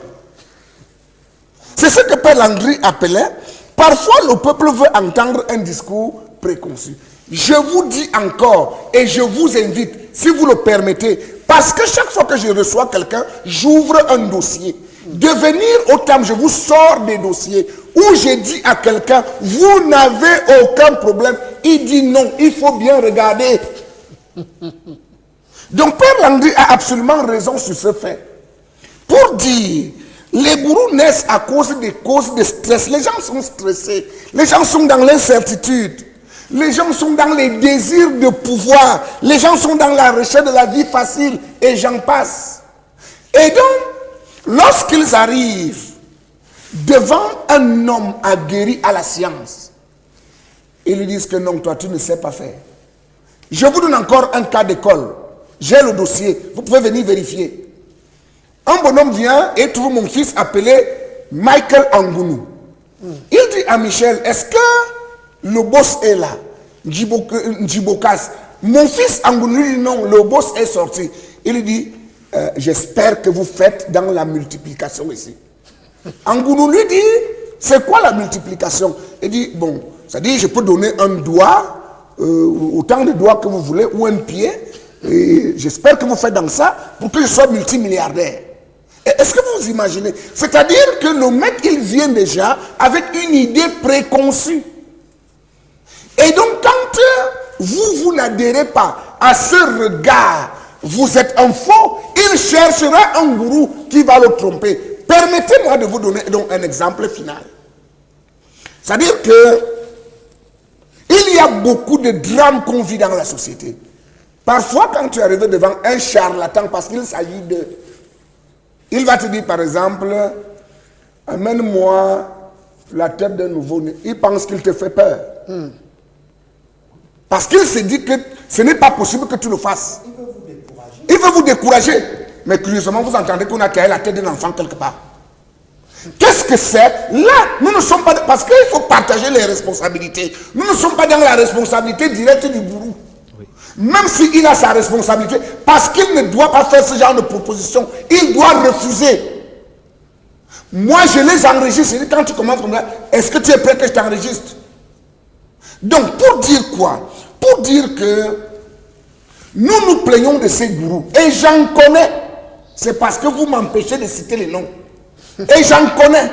Mais parfois, c'est le peuple qui les fabrique. Merci Ndjiboka Souna. On donnera des indices qui pourront bien sûr permettre aux téléspectateurs de comprendre. Alors, Monseigneur Tchama, l'émission rentre en gare. Qu'est-ce que ces dérives qui ont été présentées par vous? Vous avez eu le courage de nous présenter ce que vous appelez gourou. Qu'est-ce que cela peut susciter à l'endroit de ceux qui nous écoutent en ce moment à travers leur smartphone, leurs écrans de télévision? Plus d'attention, plus de rigueur quant à l'observation, quant à justement l'observation de ces bourreaux qui se présentent à eux, ces thérapeutes d'un certain genre qui se présenteraient à eux. Moi, je leur proposerais, par exemple, ceci, qu'ils aient un regard de science, un regard de logique, un regard de plausibilité par rapport aux propositions qu'on leur fait. Mais évidemment, une fois de plus, c'est d'autres regrets qui vont s'enchaîner parce que si vous n'avez pas été bien organisé à la maison, si vous n'avez pas été bien organisé à l'école ou dans vos autres pratiques, il est clair qu'avoir la capacité de discernement pour apprécier quels sont les meilleurs était notre gageure. Parce que là, il faut dire aussi les bénéfices d'une bonne église catholique, d'une bonne église chrétienne, c'est que les vraies églises, n'est-ce pas, stimulent la capacité du discernement qu'on n'apprend pas à l'école. C'est une intelligence, c'est une culture de don spirituel qui permettrait la culture de l'intuition, par exemple, de l'imagination, pour qu'on puisse faire, et aussi, cette facilité d'aller chercher chaque fois les sacrements à l'église permet qu'on ait ce qu'on appelle au quartier, le 6e sens, ou alors une intuition, ou alors une vision pour facilement diverser. Parce que l'air est grave. L'air est d'autant plus grave que la petite chose, la petite thérapie que je puisse leur prescrire ici, c'est aller chercher les sacrements de l'église, surtout la messe du matin, et aussi surtout apprécier, rechercher la logique, le bon sens dans tout ce qui est proposé, que ce soit dans les églises même, dites les véritables, que ce soit les autres thérapeutes d'en face. Merci. Merci, fidèles téléspectateurs, notre ami Koetevi depuis le Togo, qui dit apprécier particulièrement Diboka ce soir et tous les panélistes.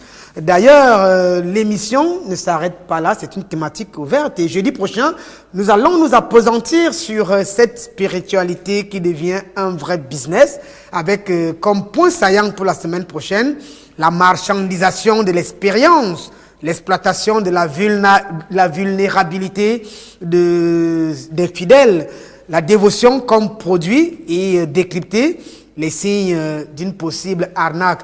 N'oubliez pas, votre émission Au cœur des mystères est nominée dans le cadre de la 3e édition des Cameroun Television Awards, catégorie meilleure émission sociale. Allez au site de Cameroun Television Award et bien sûr catégorie meilleure émission sociale. Donnez votre voix bien sûr pour que Au cœur des mystères remporte la 3e édition, car la première nous l'avons remportée, la 2e, et nous voulons remporter la 3e édition avec vous. Allez massivement voter, mesdames et messieurs. Jeudi prochain, nous allons continuer bien sûr avec d'autres panélistes. Et rassurez-vous, pour cette nouvelle année, nous serons plus tranchants, plus incisifs, car Vision 4 se veut le phare qui illumine le monde à partir du Cameroun, de l'Afrique et bien entendu du monde tout entier. Loin d'être un combat, ça reste un débat agréable sur des programmes sur la seule chaîne de télévision regardée par d'autres chaînes de télévision.